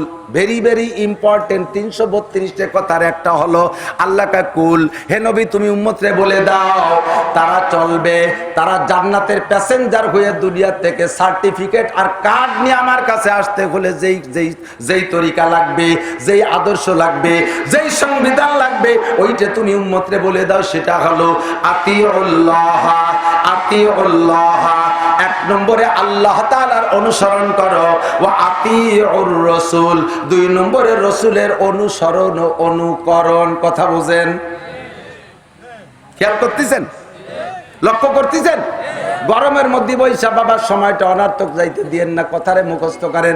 আল্লাহ কয় হে নবী তুমি উম্মতরে বলে দাও আতিউল্লাহ, আল্লাহর হুকুমের অনুসরণ করো। অনুসরণ মানে মনে করা, স্মরণ করা, স্মরণ করা। অনুসরণ মানে মনে করা। আল্লাহ কয় আল্লাহ পাকের অনুসরণ করো, ওয়া আতিউর রাসূল, আর রাসূলের কথা এবং কাজের অনুকরণ করো। কথাকে স্মরণ করার নাম হলো অনুসরণ, আর কথাকে বাস্তবায়ন করার নাম হলো অনুকরণ। আল্লাহ তো কোনো কাজ আমাদের করিয়ে দেখান নাই। কথা বলেন। এ আল্লাহ নামাজ পড়ে দেখাইছে, আল্লাহ রোজা রেখে দেখাইছে, আল্লাহ ওযু করে দেখাইছে, আল্লাহ মেসওয়াক করে দেখাইছে, আল্লাহ ঢিলা কুলুক ব্যবহার করে দেখান নাই, আল্লাহ স্ত্রী ব্যবহার করে দেখান নাই, আল্লাহ বিয়ে করে দেখান নাই, আল্লাহ ছেলে জন্ম দিয়ে দেখান নাই, আল্লাহ দুধ খাওয়াই দেখান নাই, কোন কাজ আল্লাহ দেখান নাই। আল্লাহ এগুলো বলে দিয়েছে, এর নাম হলো অনুসরণ। আর এই যত কাজ আছে সমস্ত কাজগুলো রাসূল করে দেখাইছে কিনা? কথা কন। রাসূল মেসওয়াক করছে, ঢিলা করছে, গোসল করছে, ওযু করছে, নামাজ পড়ছে, রোজা রাখছে, পর্দা করছে, পোশাক পরছে, স্ত্রী ব্যবহার করছে, সন্তান জন্ম দিয়েছে, ইত্যাদি ইত্যাদি সব কিছু রাসূল করেছে। এই জন্য বলা হয় রাসূলের ব্যাপারে অনুকরণ আর আল্লাহর ব্যাপারে অনুসরণ। আল্লাহর হুকুমের অনুসরণ করো আর রাসূলের অনুকরণ করো। এই দুইটা করলে কি লাভ? আল্লাহ কয় মাইয়ুতিল্লাহ রাসূলহু ফাকাদ ফাজ। যেই ব্যক্তি আল্লাহ আল্লাহর রাসূলের অনুসরণ আর অনুকরণ করবে ওই লোকটা সফল। জোরে কান সুবহানাল্লাহ। ওই লোকটা সফল। সফল কাকে বলে? আমরা বলি ভাই সফল হয়েছে, এবার সফল হয়েছে। কি হয়েছেন? চেয়ারম্যান হয়েছি, সফল হয়েছি, এমপি হয়েছি, সফল হয়েছি, দল ক্ষমতায় সফল হয়েছি, মেম্বার হয়েছি, সফল হয়েছি, ইন্ডাস্ট্রিজ করছি, সফল হয়েছি, জমিতে ভালো ইরি ফলাইতে পারছি, সফল হয়েছি, ছেলেগুলো সব বিসিএস পাস করছে, সফল হয়েছি। এর মধ্যে সফলতা নয়, সফলতা হলো ফামান যুহজিহা নিন্নার, ফামান যুহজিহা নিন্নারি ওয়া উদখিলাল জান্নাতা ফাকাদ ফাজ। এ মুসলমান, ফামান যুহজিহা নিন্নার, যেই ব্যক্তি জাহান্নামের আগুন থেকে বাইচা গেল, ওয়া উদখিলাল জান্নাতা, জান্নাতে প্রবেশ তারে করানো হলো। কথা বুঝেন? আমার দিক তাকান। জাহান্নাম থেকে বাইচা গেল, জান্নাতে ঢুইকা গেল, এরপরে আল্লাহ কয় ফাকাদ ফাজ, ওই লোকটা সফল হইয়া গেল। কথা কন ঠিক কি ঠিক না? এমএ পাস 5টা ছেলে মেয়ে, এর নাম সফলতা নয় দোস্ত রে। সফলতা যদি তার নাম হয়, আমি জানি গোটা বাংলাদেশ সফর করি, হাজারো হাজার সামনে, ভালো করে আপনারা সাক্ষী দেন সত্য না মিথ্যা। ও দোস্ত, বাংলাদেশে বৃদ্ধাশ্রম আছে না নাই? আছে। বৃদ্ধাশ্রম মানে কি? যেই আশ্রমের ভিতরে বৃদ্ধকালে মানুষকে আশ্রয় দেওয়া হয় তার নাম বৃদ্ধাশ্রম। আমি দেখেছি যতগুলো বৃদ্ধাশ্রম আছে বাংলাদেশে, এই বৃদ্ধাশ্রমে যে মুরব্বীরা এখন পড়ে আছে, ওর একটাও কোনো দিনদার ছেলের আব্বা মানা, কোন নামাজি ছেলের আব্বা মানা, হোক ছেলে কিসের বেচা, হোক ছেলে ব্যান চালায় না, হোক ছেলে দিন মজুর, সে যদি আল্লাহ ওয়ালা দিনদার হয়, ও মূর্খ অশিক্ষিত তবুও তার আব্বা মারে বৃদ্ধাশ্রমে ফেলায় না। কোন আলেম আলেম মাদ্রাসার ছাত্র ছাত্রদের আব্বারা মারা বৃদ্ধাশ্রমে নাই। তুমি যে সফলতা কামনা অনুভব করেছিলে, 5টা ছেলে গ্রাজুয়েট, 2টা ছেলে তোমার কি বলা হয়, একটা ছেলে ডিসি, একটা ছেলে এসপি, 2টা মেয়ে ডাক্তার, একটা ছেলে ইঞ্জিনিয়ার, তুমি মনে করছো সফলতা পেয়েছো। সফল যদি হইয়া থাকো, বৃদ্ধকালে তোমার ছেলে মেয়েরা দেশ বিদেশে জাপান, জার্মানি, ইটালি, অস্ট্রেলিয়া, লন্ডনে থাকে, তুমি বৃদ্ধ মানুষ কেন বৃদ্ধাশ্রমে থাকো? ওই জায়গায় এতিমের মতো পইড়া থাকে, দেখি জালনা ধরে এরকম তাকাই রইছে, চোখ বেয়ে বেয়ে পানি পড়তেছে। কথা বলেন ঠিক ঠিক না? এর নাম সফলতা নাই। হে দুনিয়ার শিক্ষিত ভাইরা, হে দুনিয়ার শিক্ষিত ভাইরা, ভালো করে যাই না নাও। আজকে তোমার আব্বা মাকে বৃদ্ধাশ্রমে রেখেছো, একদিন তুমিও বৃদ্ধ হবা। ওরে আব্বা মার সম্মান তুমি ঠিক রাখো, তুমিও একদিন আব্বা মা হবা, সন্তান থেকে তুমিও সেই মর্যাদা পাইবা। কথা কোন ঠিক ঠিক না? এ জৈসা করনি বৈসা পারনি, না মানে তু করকে দেখ, জৈসা করনি বৈসা পারনি, না মানে তু করকে দেখ, জান্নাত भी है दोजख भी है, না মানে তো মারকে দেখ, কর্ম যেমন ফল তেমন বিশ্বাস হয় করিয়া দেখো, বেহেশত আছে দোজখ আছে, না মানো তো মরিয়া দেখো। এই বেহেশত দোজখ কামাতা দিনু তু দাদু, যেমন করবা তেমন তুমি পাইবা। ওয়াকাদা রাব্বুকা আল্লা তা'বুদু ইল্লা ইয়্যাহ। হে মুসলমান যুবক, ভালো করে জেনে নে, আল্লাহ পাক কোরআনে কারীমের ভিতরে বলেন, আমার শিরোধার্য চির সিদ্ধান্ত, আল্লাহ তা'বুদু ইল্লা ইয়্যাহু, ইবাদত করবি একমাত্র। জোরে বলেন কার? আরো জোরে কার? আল্লাহ তা'বুদু ইল্লা ইয়্যাহু। মূর্তির ইবাদত করিস না, নেতা নেত্রীর ইবাদত করিস না, পীর বাবার কদমে সিজদা দিস না, খাজা বাবার মাজারে সিজদা দিস না। সিজদা পাবে একমাত্র আল্লাহ। আবিল ওয়ালিদাইনি, ভালো করে বুঝে নাও, আল্লাহর ইবাদতের পরেই আমরা মনে করি রাসূলের মাকাম আল্লাহ তা রাখেন নাই। আল্লাহ পাক বলেন, আল্লাহর ইবাদতের পরেই সন্তানের জন্য সেকেন্ড দায়িত্ব হলো আবিল ওয়ালিদাইনি ইহসানা। আব্বা মার সাথে সদ্ব্যবহার করো, আব্বা মার খেদমত করো। টাকা কামাই করে বাপের হাতে দিবি, আব্বার মার খবর নিবি, ঔষধ লাগলে তুই দিবি। আরো 4টে ভাই আছে, তারা দিক না দিক পাল্লা দিবি না। তুই মনে করবি আমি আমার বাপের একই মাত্র সন্তান, আমার মায়ের একমাত্র সন্তান আমি, আমার মায়ের আর কোনো সন্তান নাই, আমি একাই মা বাপরে খেদমত করব। যদিও নগদের পর তোর পকেটের টাকা কইমা যায়, তোর খেদমতে আব্বা মা খুশি হয়ে যদি কবরে যায়, ওই কবরের থেকে দোয়া দেবে, বাকি 4টে যত বড় সামনে থাকতে শিল্পপতি থাকুক, আল্লাহর রহমতে জাগতিক সুখ শান্তি তোর চাইতে বেশি কেউ পাবে না। এ যুবক, কামাই করে টাকা আইলে আব্বার কাছে দিবি, মারে টাকা দিবি। মারে টাকা দেবো, মার যা লাগে সবই তো দিচ্ছি, বিরাট টাকা দেবো কার? আরে টাকার সাথে আর মানুষের সাথে আল্লাহ তাআলা এমন একটা রুহানি কানেকশন দিয়ে দিয়েছে, মরে যার একটু আগে যদি উস থাকে, সে সময় টাকা দিলি কয়টা নোট, কথা কন, সে সময় চোখ খুলে টাকা ধরে। কাপড় চোপড় সোনা দানা লাখ লাখ দাও, বড় পদ্মার পাঙ্গাস 22 কেজি একটা এনে মারে বালিশ বানায় দেছো সুতি, তার চাইতে 1000 টাকার একটা নোট দিবা, ওইটাই খুশি হয় বেশি। কথা কন, যত খাবারটা দেন পোলা পান্ডে, এরপরে তারে 10 টাকা দিলি কিন্তু বেশি খুশি হয়। নিজের টাকা দিয়ে নিজে কিনে খাওয়ার মধ্যে একটা তৃপ্তি আছে আলাদা, ঠিক কিনা? আমি মাঝে মাঝে ট্রাই করি, আমার মারে টাকা দেই, মার কিছু লাগে না, মা তো একেবারে রিটায়ার্ড হয়ে গেছে, এখন আখিরাতের পথে। আল্লাহু আকবার। মার নাতি নাতনি মেয়েরা যারা জামাইজন আছে সবই তো আমরা আলেম ওলামা 4 ভাই হুজুর সবাই খুব যত্ন করি, কোনটা মার ফিকির করালে একটা পয়সা মার কোনো জায়গায় খরচ নেই। এরপর আমি মারে টাকা দিই।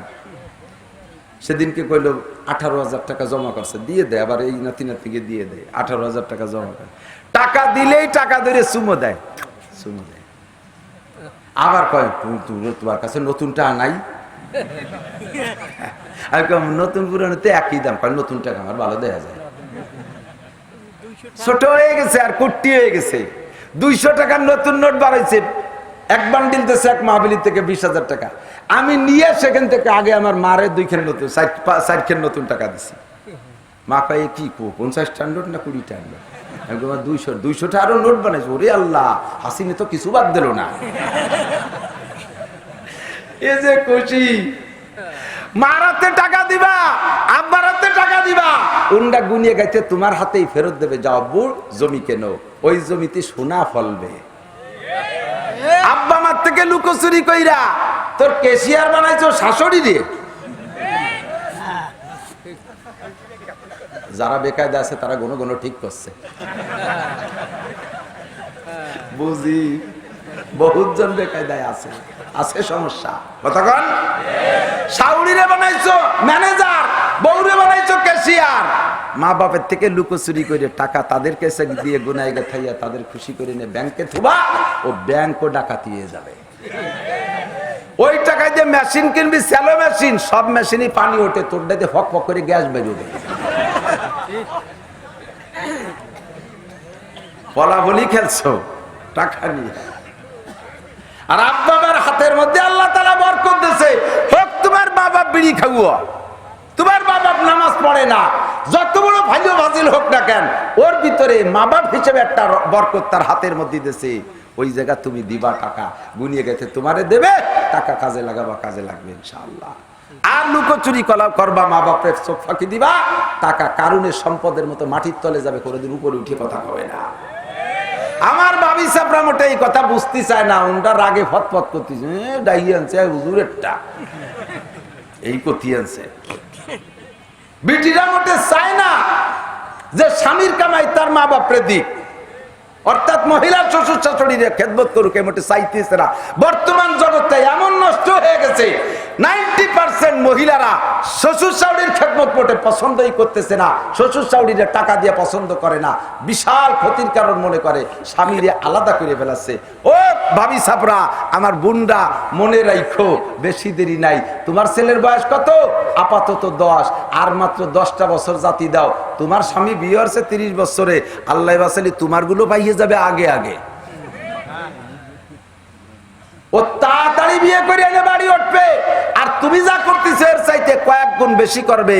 যাইসা করনি ভাইসা বরনি, না মানে তো করকে দেখ। সেই সময় বুঝবা যে শ্বশুর শাশুড়িরে না দেওয়ার ফলাফল কি, এর নতিজা কি, কষ্ট কেমন পাইছে বুড়ি। সেই কষ্টের বদদোয়ার, হাড়ের বদদোয়ায় তুমিও জ্বলতি থাকবা, শান্তি তুমিও পাবা না। ঠিক কি ঠিক না? সভ্য হয়ে যাও, ভদ্র হয়ে যাও, স্বামীর কাছে শ্বশুর শাশুড়ির সমালোচনা আর গিবাত শেখাতে একটু কমায় দাও, একটু কমায় দাও, জবানটা একটু কন্ট্রোল করো। চলে যাচ্ছে কথা কইতে কইতে সরে চলে যায়, এটাই বক্তাদের সিস্টেম। ও দোস্ত চলে যায় জায়গা মতো। আল্লাহ পাক রব্বুল আলামিন বলেন, আতিউল্লাহ ওয়া আতিউর রাসূল। মনে আছে নাকি? অনুসরণ হবে কার? জোর হলো না? অনুকরণ হবে কার? রসুলের। রসুলের অনুকরণ, রসুলের অনুকরণ। এবার এই কথা কইতে গেলে 30 পারা কোরআন শরীফ আপনার আমার পড়ানো লাগবে। বুখারী, মুসলিম, তিরমিজি, আবু দাউদ, নাসাই, ইবনে মাজাহ, মুয়াত্তা, ইমাম মালিক, মুহাম্মদ তাহাবী, যত হাদিসের কিতাব আছে তথা ইসলামী। মুসলমান আপনার বডিডারে সাজান, নিজের ব্যক্তি জীবন থেকে ইসলাম চালু করেন, ব্যক্তি জীবন থেকে রসুলের অনুকরণ। আপনার মাথার চুল কয়টা কি ঠিক আছে? দেখি যে চুল ইদানিং কালে চুল কাটতেছে, ওরে কপাল। একদিন কইছি চোর কাটিং, কি কাটিং করবো তা আল্লাহ জানে। চুলতি চুলতি কুত্তা চুলাতেছে এই বেশ দিয়া, উপরে জুটি রাখছে, কুটি কুটি ঝাঁকি দেয়, জুটকুলি মোরক কাটিং, জুটকুলি মোরক কাটিং, কুটি কুটি ঝাঁকি দেয়। ও মনে করতেছে এর ভিতরে খুব ক্রেডিট আছে। এ যুবক, তুই জেনে নে, তুই এই যে ভঙ্গির চুল রাখছিস নিশ্চয় কেউরে না কেউরে দেখানোর জন্য। কতক্ষণ তা ছেলে পেলে রাতে এবার কি হবে? বেটা মানুষটা দিয়ে, বেটা মানুষটা দেখলে কি হবে? বিয়ে শাদী তো হবে না জায়গা। তুমি নিশ্চয়ই কোন সুন্দরী মেয়ের মনোরঞ্জনের জন্য এই কাটিং এর চুল কাটিয়ে পাছা বের করা প্যান্ট পরিয়া ফিগারের একটা কেঞ্জি গাইতে কুটি কুটি ঝাঁকি দেওয়ার মুড়া আর হাঁটো, যেই মেয়েগুলোকে দেখাচ্ছ তুমি খুশি করার জন্য, ওর একটা মেয়ের সাথে তুমি বিয়ের প্রস্তাব পাঠাও, দেখো কি জব আসে। মেয়েরা বলবে, আব্বা জীবনে তোমার কাছে বিয়ে চাই না, তাই বলে ওই ফাইলু আদামের সাথে বিয়ে দিও না। কথা কন না কে? ঠিক না? তোর এই চুল দেখাবি যারে, সেই তরিকায় উড়োটিয়ে বাদামিয়া, সেই তরিকায় ফাইলুও। ফাইলুও বোঝেন না? মানে বাদামিরও 3 ক্লাস নিচে এলো ফাইলুও। তো 350 টাকায় যে চুল কাটলিছে সিমড়িরা তাদের বমি হইয়ে দেয়, তো চুল কাটার দাম গেল কোথায়? তুই যে ডিলিক দিয়ে প্যান্ট পরছিস, যা পরলে পারা বসে মুতা যায় না, পেশাব করতে দাঁড়াইয়ে পেশাব করা লাগে। এই দাঁড়াই পেশাব করে হুজুর টাইট, বসলি তলা ফেটে যায়। তাহলে যদি বসলি তলা ফেটে যায় পেশাবের সময়, তাহলে পায়খানার সময় তো আরো, তাহলে তো তোর যে কোনো জায়গায় ল্যাংটা হয়ে আগা লাগবে। পায়খানার মধ্যে যে ল্যাংটায় পায়খানা করলি তাকেও দেখলো না, এটা ঠিক আছে, কিন্তু যদি রাস্তাঘাটে পায়খানা আছে, জীবনে এমন অ্যাক্সিডেন্ট 2-1 হয়েছে কি হয় নাই? প্রত্যেকেরই হয়েছে যে বেকায়দা পড়িয়ে গেছেন, ফাঁকা জায়গা পায়খানায় যাই পারতেছে না, লুঙ্গি নষ্ট হয়ে যায়, আগানে বাগানে যে বসে পড়া লাগছে না, প্রত্যেকের জীবনে একবার না একবার ঘটছেই। তুই যদি এমন বেকায়দা জায়গা পড়ে যায়, তা মানসির মধ্যে তোর ল্যাংটা হয়ে ছাড়বে, এমন প্যান্ট পরছিস, কিন্তু পরছিস কি জন্য? এক শ্রেণীর মেয়েদেরকে দেখায় খুশি করবি, ওদের কাছে বিয়ের প্রস্তাব দে, দেখ কি জব আসে। কাব্বা ওই রকম উড়োটে বাদামের সাথে বিয়ে দিও না, দরকার হয় রান্নাঘরে খুঁটি দিয়ে তুই আমারে দিয়ে। কথা কান এ যুবতী মাইয়া, তুই যেভাবে পোশাক পরে রাস্তায় দিয়ে চলিস, এই পোশাকে তুই নিশ্চয়ই মনে মনে আনন্দিত আর অপেক্ষা করতেছিস এক শ্রেণীর যুবকরা আমাকে দেখে খুব খুশি হবে, তারা পছন্দ করবে। যাদেরকে খুশি করার জন্য তুই এই পোশাক পরে রাস্তায় যে চলিস রে মহিলা, অমন একটা পুরুষের সাথে, যুবকের সাথে তোর বিয়ের প্রস্তাব পাঠা। যুবক কি জবাব দেয় দেখ, যুবকে কি জবাব দেয় তাই তুই শোন। যুবকে বলবে, আব্বা দুনিয়ায় কোনোদিন বিয়ে করব না, তারপর ওই রকম ল্যাংটা ঘোড়া আমি বিয়ে করতে রাজি না। ওই লাল সামের বান্দর বিয়ে করবে না, ওগুলো ঘোড়া মার্কা। কথা বল, ওগুলো কি মার্কা? এ দোস্ত, গরুতে লাথি দেয় 1 পাও দিয়ে। কিছু উসন করাইতে গরু আছে, দোয়াতি গেলে লাথি দেয়, আলচস্তি গেলে লাথি মারে। কয় পাও দিয়ে? 1 পাও দিয়ে লাথি মারে। ঘোড়ায় লাথি ওই কয় পাও দিয়ে? জোড়া লাথি কয় রে, ঠিক না? ভালো যদি একটা বিয়ে করিস বেকায়দায় বললি 1 লাথি খাবি, আর ওই ক্লাসের গুলো বিয়ে করলে খাবি জোড়া লাথি। ঘোড়ার মতো জোড়া লাথি, যেমন ঘোড়ায় টৌকায় বেড়ায়, রাস্তায় দিয়ে দৌড়ায় বেড়ায়, এগুলো এরকম বেড়ায়। সেমন গুলোর সাথে সম্পর্ক গড়বি তো তোরে জোড়া লাথি খাইতে হবে। আল্লাহর নবী বলেন, ফাজফার বিজাতিদ দ্বীন, যুবক রে বিয়ে করতে হলে আল্লাহর নবীর আদর্শ মাইনা চল, আমার দিক তাকা। বিয়ে করতে হলে আল্লাহর নবীর আদর্শ মান। নবী কই তুনকা উলমার আতুলি আরবা, মেয়েদেরকে বিয়ে করা হয় 4টে দিক দেখা। লি জামালিহা, 1 নম্বরে রূপ দেখে মানুষে, 2 নম্বরে লি হাসাবিহা, বংশ দেখে, 3 নম্বরে লি মালিহা, মালদার পার্টি কিনা তাও খোঁজে, 4 নম্বরে যারা আল্লাহওয়ালা দিনদার, তারা দিনদার খোঁজে। লি দিনহা, 4টে বলার পরে নবী কয়, রূপ থাকলে ভালো, না থাকলে দোষ নাই, মাল থাকলে ভালো, না থাকলে দোষ নাই, বংশ ভালো হলে আরো ভালো, শোনায় সোহাগা না থাকলে দোষ নাই। তবে ফাজফার বিজাতিদ দ্বীন, যুবক যদি দুনিয়ায় তুমি সুখের দাম্পত্য চাও, তাহলে নবীর অনুকরণ করো। তুমি যাও ওই জায়গা যায়, তুমি দিনদার মেয়ে খুঁজে বিয়ে করো। মহিলা যদি দিনদার হয়, তোমার শাড়ি চুরির পর কোনোদিন অভিযোগ করবে না, তোমার বাজারের পর কোনোদিন অভিযোগ করবে না, তোমার সাথে বেয়াদবি করবে না, যায় নামাজে বসে তোমার জন্য দোয়া করবে।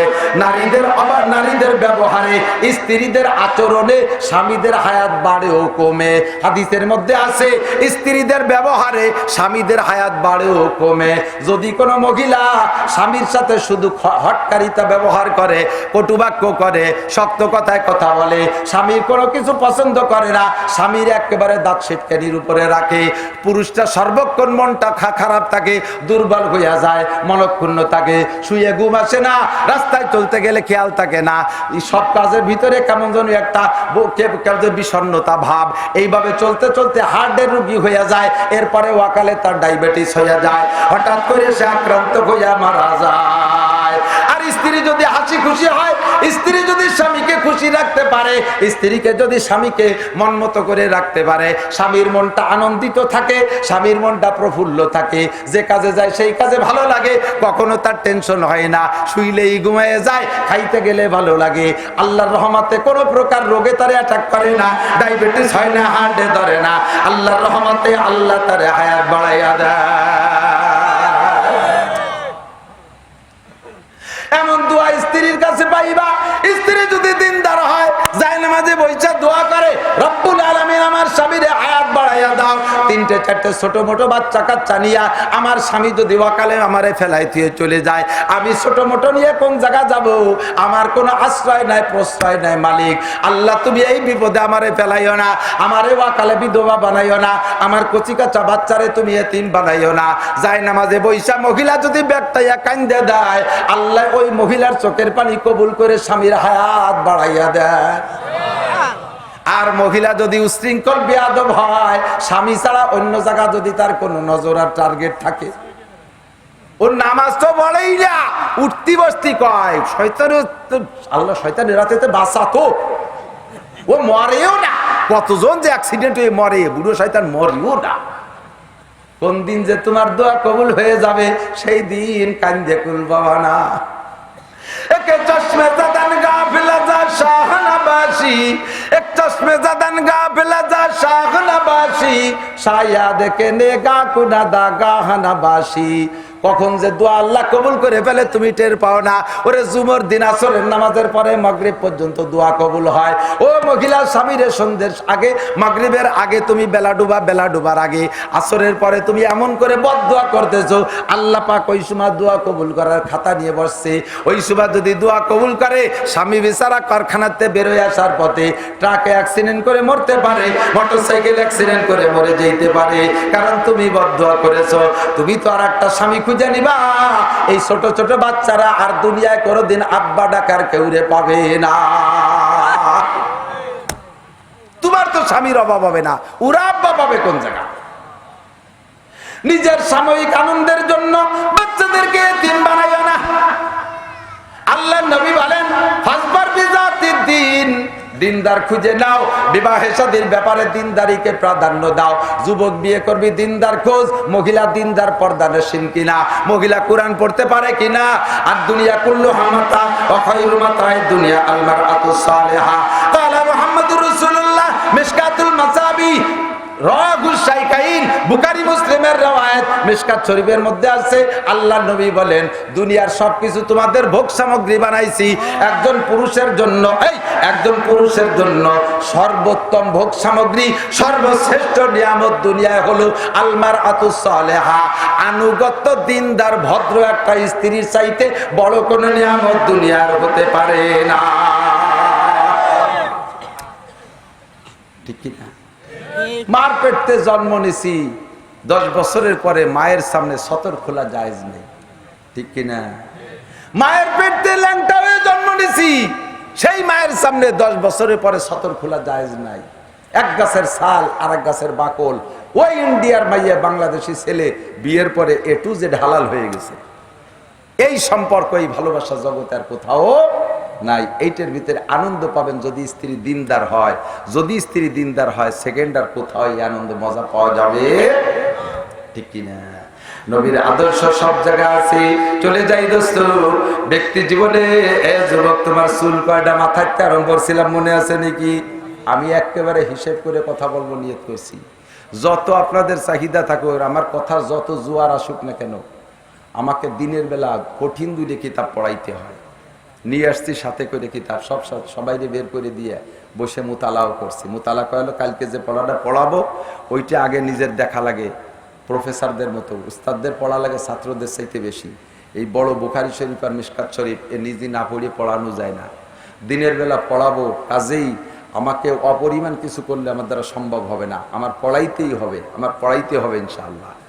এজন্য আমি টাইম নির্দিষ্ট 9:30 ফরমে লিখে দিছি। যে মাহফিল আমার আশেপাশে আছে সবাই আমার টাইমের দিক খেয়াল রাখবেন। বেঁচে থাকলে আগামীবার আবারও আসতে পারবো। আর আমার একবার পাইয়ে জন্মের খাটাইয়ে যদি ফতে ফেলাই দেন, তারপরে তো খুঁজে পাওয়া যাবে না। কথা কান, এমনি একজাক বক্তা ধরা খাইয়ে গেছে, ওদিকে বুড়োরা সব সাফ হয়ে গেছে। আমরা 2-4 জন পাঙ্কু ঘুরতেছি, তাও যদি ওভারলোড দিয়ে আমাদেরকে শোয়াই দেন, শেষে আপনারা যাবেন কোন জায়গায়, আমরা কি দেখি করবো। পরিমাণ মতো টাইমের ভিতরে শেষ হবে ইনশাআল্লাহ। কথা ঠিক আছে? আজকে শুধু বডিটার একটু সেট করি, রাজি আছেন না? চুলকে যদি সুন্নতি তরিকায় কাটান 100 শহীদের সওয়াব হবে। শুধু চুলের মধ্যে 100 শহীদের সওয়াব। যে সকল যুবকরা আছো, একটু যুবকরা, বুড়োরা তার চুলির ভাব ভঙ্গি নাই, পাইয়ে গেছে ফকা সাদা হইয়ে, যে কায়দায় কাটে সেই কায়দায় খারাপ দেওয়া যায়। একজনে কয়, তুই জামা কাপড় পরিষ্কার, কয় যাবি যত সাজি তত বেশি খারাপ দেওয়া যায়।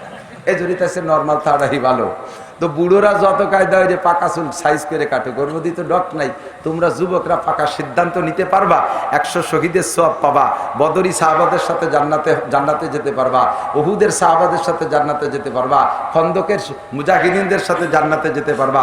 আর মুজাহিদু মান জাহাদা নাফসা, হাদিস পরিষ্কার হাদিস, হুজুর বলেন সবচেয়ে বড় মুজাহিদ ওই ব্যক্তি যে ব্যক্তি তার নফসের সাথে জিহাদ করতে পারে। নফসের সাথে জিহাদ করতে পারলেই সব জিহাদ করা সম্ভব। কথা ঠিক কি ঠিক না? তো চুল রে সুন্নতি তরিকায় বানাবা, পারবা ইনশাআল্লাহ? নিয়ত করো তো দেখি যুবক, আমি সুন্নতের খেলাফ চুল কাটবো না ইনশাআল্লাহ। রাজি? একটা সুন্নাত আলহামদুলিল্লাহ, আল্লাহ কবুল করুন, আমিন। চুলের মধ্যে সুন্নাত চলে আসছে।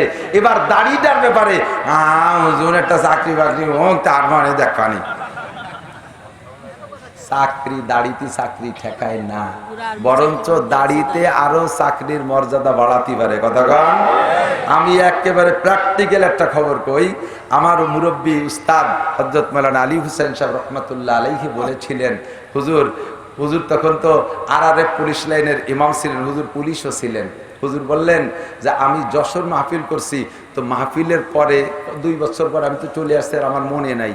পরে আমার সাথে দেখা হওয়ার পরে উনি বলতেছেন, তখন যশোর ক্যান্টনমেন্ট প্রধান ব্রিগেডিয়ার জেনারেল, এই ব্রিগেডিয়ার জেনারেল নাম আমার মনে নাই, বললেন যে উনি দাড়ি রেখে ফেলাইছে। তখন প্রেসিডেন্ট ইরশাদ সাহেব হলো প্রেসিডেন্সিয়াল সিস্টেম ছিল বাংলাদেশে। প্রেসিডেন্ট ইরশাদ সাহেব যশোর ক্যান্টনমেন্ট পরিদর্শনে আসবেন। তো এই খবর শুনে ক্যান্টনমেন্টে সেভাবে সাজাইছে, ক্যান্টনমেন্ট প্রধান যিনি উনি তো সামনে থাকবে, হেলিকপ্টার থেকে প্রেসিডেন্ট নামার পর রিসিভ করবে। তো এর আগে উনি দাড়ি রেখে ফেলাইছে, বেশ খানিক বড় হয়ে গেছে। এইটি আবার প্রেসিডেন্টকে জানাই নেই, তারপর প্রেসিডেন্টের সাথে সাক্ষাৎ হয়নি। তো প্রেসিডেন্ট ইরশাদ সাহেব যখন হেলিকপ্টার থেকে নামছে, উনি তো সেনাবাহিনী সব ফলিং দিয়ে রাখছে, ওনাকে অভ্যর্থনা জানাচ্ছে, স্যালুট দিচ্ছে, যা যা সিস্টেম আছে সেনাবাহিনীর ভিতরে।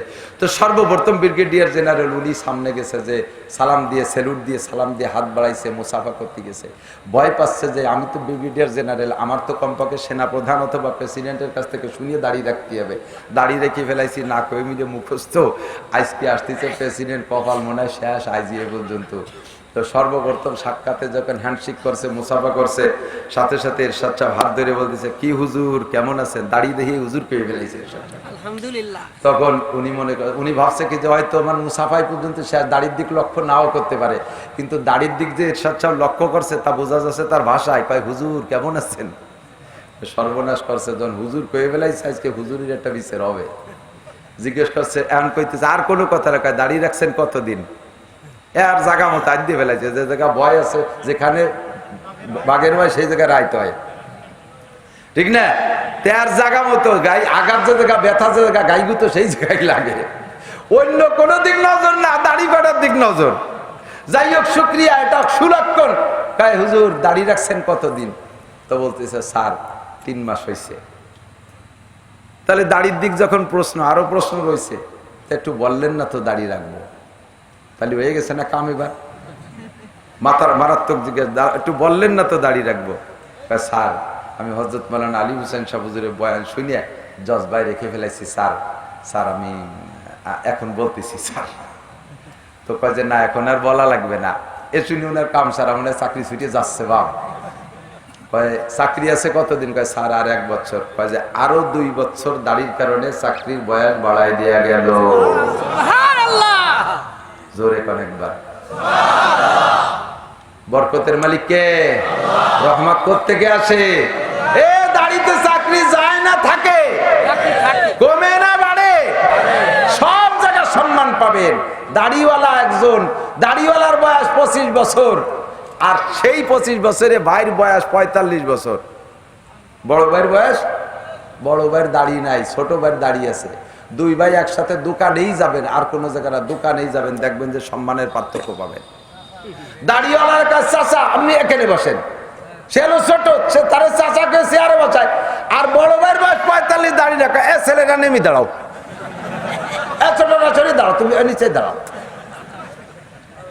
দাড়িতে সম্মান বাড়ায়, কমায় না। কথা কান ঠিক? সর্বোপরি কিয়ামতের ময়দানে হাজার হাজার লক্ষ লক্ষ মানুষ দাড়ির কারণে নাজাত পাইয়া যাইবে, আল্লাহর নবীর সুপারিশ পাইয়া যাইবে, দাড়িরও সিলাই, দাড়িকে দাড়ি কয় যে হুজুর আরো কতটা রয়েছে, দাড়ির পিছনে নামলেন কেন? কারে আরে কতটা সাইজ করিয়া নবীর সামনে উম্মত প্রকাশ করা যত কঠিন, তার চাইতে অনেক সহজ দাড়ি কয়টা রেখে দেওয়া। টুপি পরা যত কঠিন, দাড়ি রাখা অত কঠিন না। যুব্য গায়ে দেওয়া যত কঠিন, দাড়ি রাখা অত কঠিন না। পর্দা করা যত কঠিন, দাড়ি রাখা অত কঠিন না। বরঞ্চ দাড়ি রাখা কঠিন না, আরো সহজ। দাড়ি রাখার চাইতে কাটতে কষ্ট বেশি। কতক্ষণ দাড়ি রাখতে তো ছেড়ে দিলি, না কাটলি রাখা হয়ে গেল। আর দাড়ি না রাখতে কাটা লাগে। আর নাপিতির কাছে যদি কাটান, আর আপনি যদি শেষরা পার্টি আর নাপিতের পয়সা ভালো না দেন, নাপিত নতুন বেলেট দিয়ে দাড়ি চাষে না। 3 জনের চাষার পরে আর 2 জনের বগল সাফ করছে যেই বেলেট দিয়ে, ওইখান দিয়ে টানে কার কার কার কার শব্দ। কি এর ছাগল চলিস নাকি? ভাই যে এরমটা হাস এরম বেলেট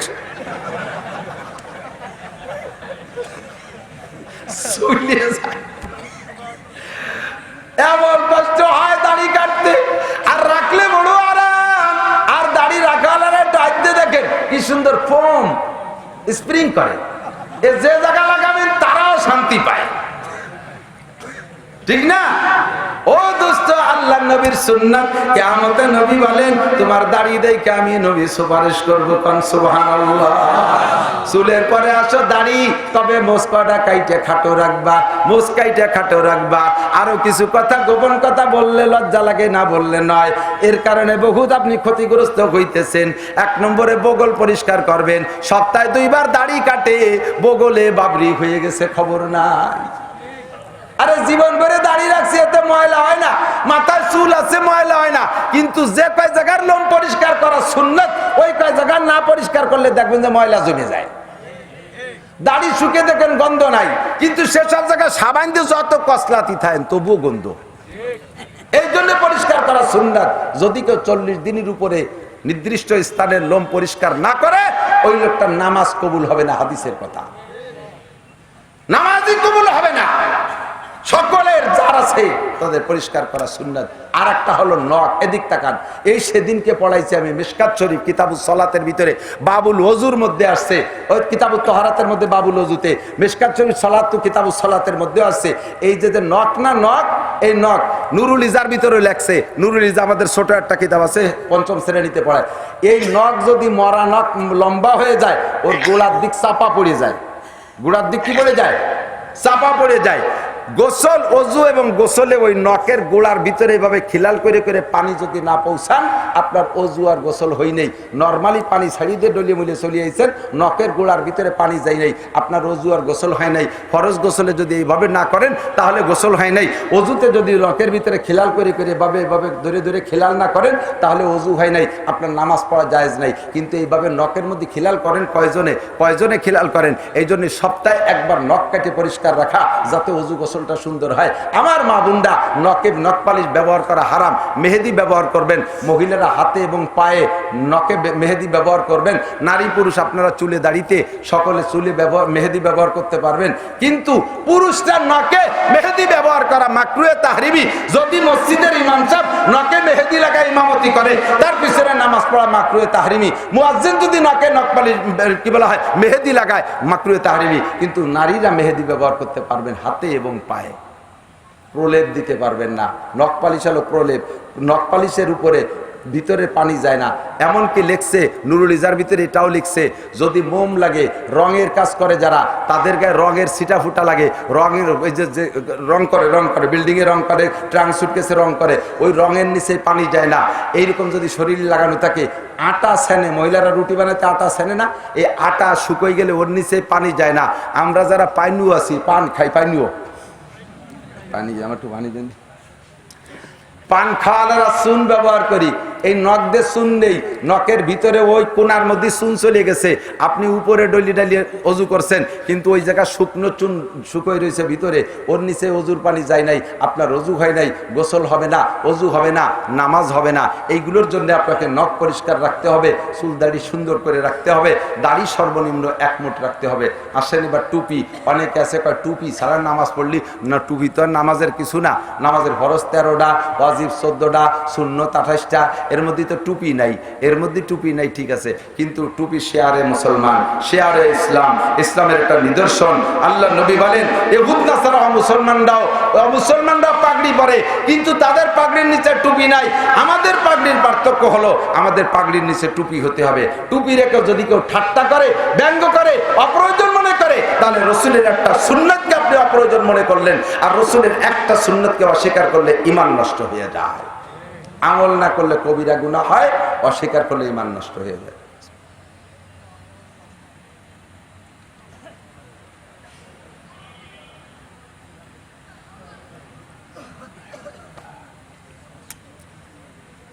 আর যুবক আমার দিক তাকাও, আমাদের নড়াইলের জজ ছিলেন মৌলানা মাজদার হোসেন সাহেব, দায়রা জজ ছিলেন, আমার অত্যন্ত মহব্বতের বন্ধু ছিলেন।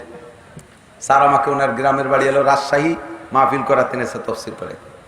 জজ, দায়রা জজ, বিচারপতি হয়ে তারপরে উনি রিটায়ার করছেন। উনি কোর্টে যাইতেন, দেখাইতে হয়, না দেখাইলে হয় না। উনার প্যান্ট ঢিলা ঢালা পাজামার মতো প্যান্ট, নেসপে শার্ট প্যান্ট। একজন জজ, একজন বিচারপতি, সে টাকনু সুয়ায় প্যান্ট পরে নাই, লেখা জানে না, পড়া জানে না, আন্তর্জাতিক খ্যাতি সম্পন্ন মূর্খ। এইটার স্টাইল প্যান্ট টাকনুর নিচে, এবং প্যান্ট তল দিয়ে টাকনুর তল দিয়ে যাইয়ে স্যান্ডেলের নায়ের দাঁত দিয়ে বার হয়ে গেছে। ওই দিক দিয়ে অতখানি ঝুলিয়ে গেলে উপরে তো কম পড়েই, পাছার একেবারে ও পাশে দেড়া খোলা, নাবির নিচে নামাতি নামাতি একেবারে জাগার কোনায় নিয়ে বাঁধাইছে। দেখলে বমি আছে, বোঝা যায় যে তুইও বাঁধাবি, তোর আরো অনেকও বাঁধাবি। কথা বল না, এই পোশাকের মধ্যে স্টাইল নাই শোনা। ও দেখলে বোঝা যায় যে তোমরা সবাই ওই ক্লাসে, তুমি কোন নম্বরে তা ভালো করে বুঝিয়ে আসে। পোশাক হলো, নবী বলেন মানজাররা ইজারাহু বাতারা লাম ইয়ানজুরিল্লাহু ইলাইহি ইয়াউমাল কিয়ামা। নবী বলেন মা আসফালা মিনাল কাবাইন ফাহুয়া বিন্নার। লুঙ্গি হোক, প্যান্ট হোক, পাজামা হোক, জামা জুব্ব হোক, পুরুষের কাপড় যদি টাকনুতে শোয়, টাকনুতে যার শোবে, ওই টাকনু জাহান্নামী। ওই লোকটার দিকে হাসর মাঠে আল্লাহ তাকাবেন না। আপনি সুন্নতি পোশাকটা ঠিক করেন, সুন্নতি পোশাকটা টাকনুর উপরে প্যান্ট রাখবেন, পাজামা রাখবেন, ঢিলা ঢালা প্যান্ট পরবেন, লুঙ্গি পরবেন টাকনুর উপরে। অনেক আছে ভাবের জ্বালায় লুঙ্গিরে নামাতি নামাতি একেবারে শেষ প্রান্তে বান্ধত হয়ে নিছে, আর ওদিকে টাকনুর নিচে ওর মতো 3-4 জন রাস্তায় দিয়ে যদি আড়াআড়ি হাঁটে, তাহলে রোড ক্লিনার লাগে না, লুঙ্গির বাড়িতে রাস্তার গুগবর সব সাফ আছে না? এগুলো হারাম। এগুলো কি? মাত্র কয়েকটা কথা বলছি, এই সুন্নতগুলোর পর আল্লাহ তাআলা আমাদের আমল করা তৌফিক দান করে বলেন আমিন।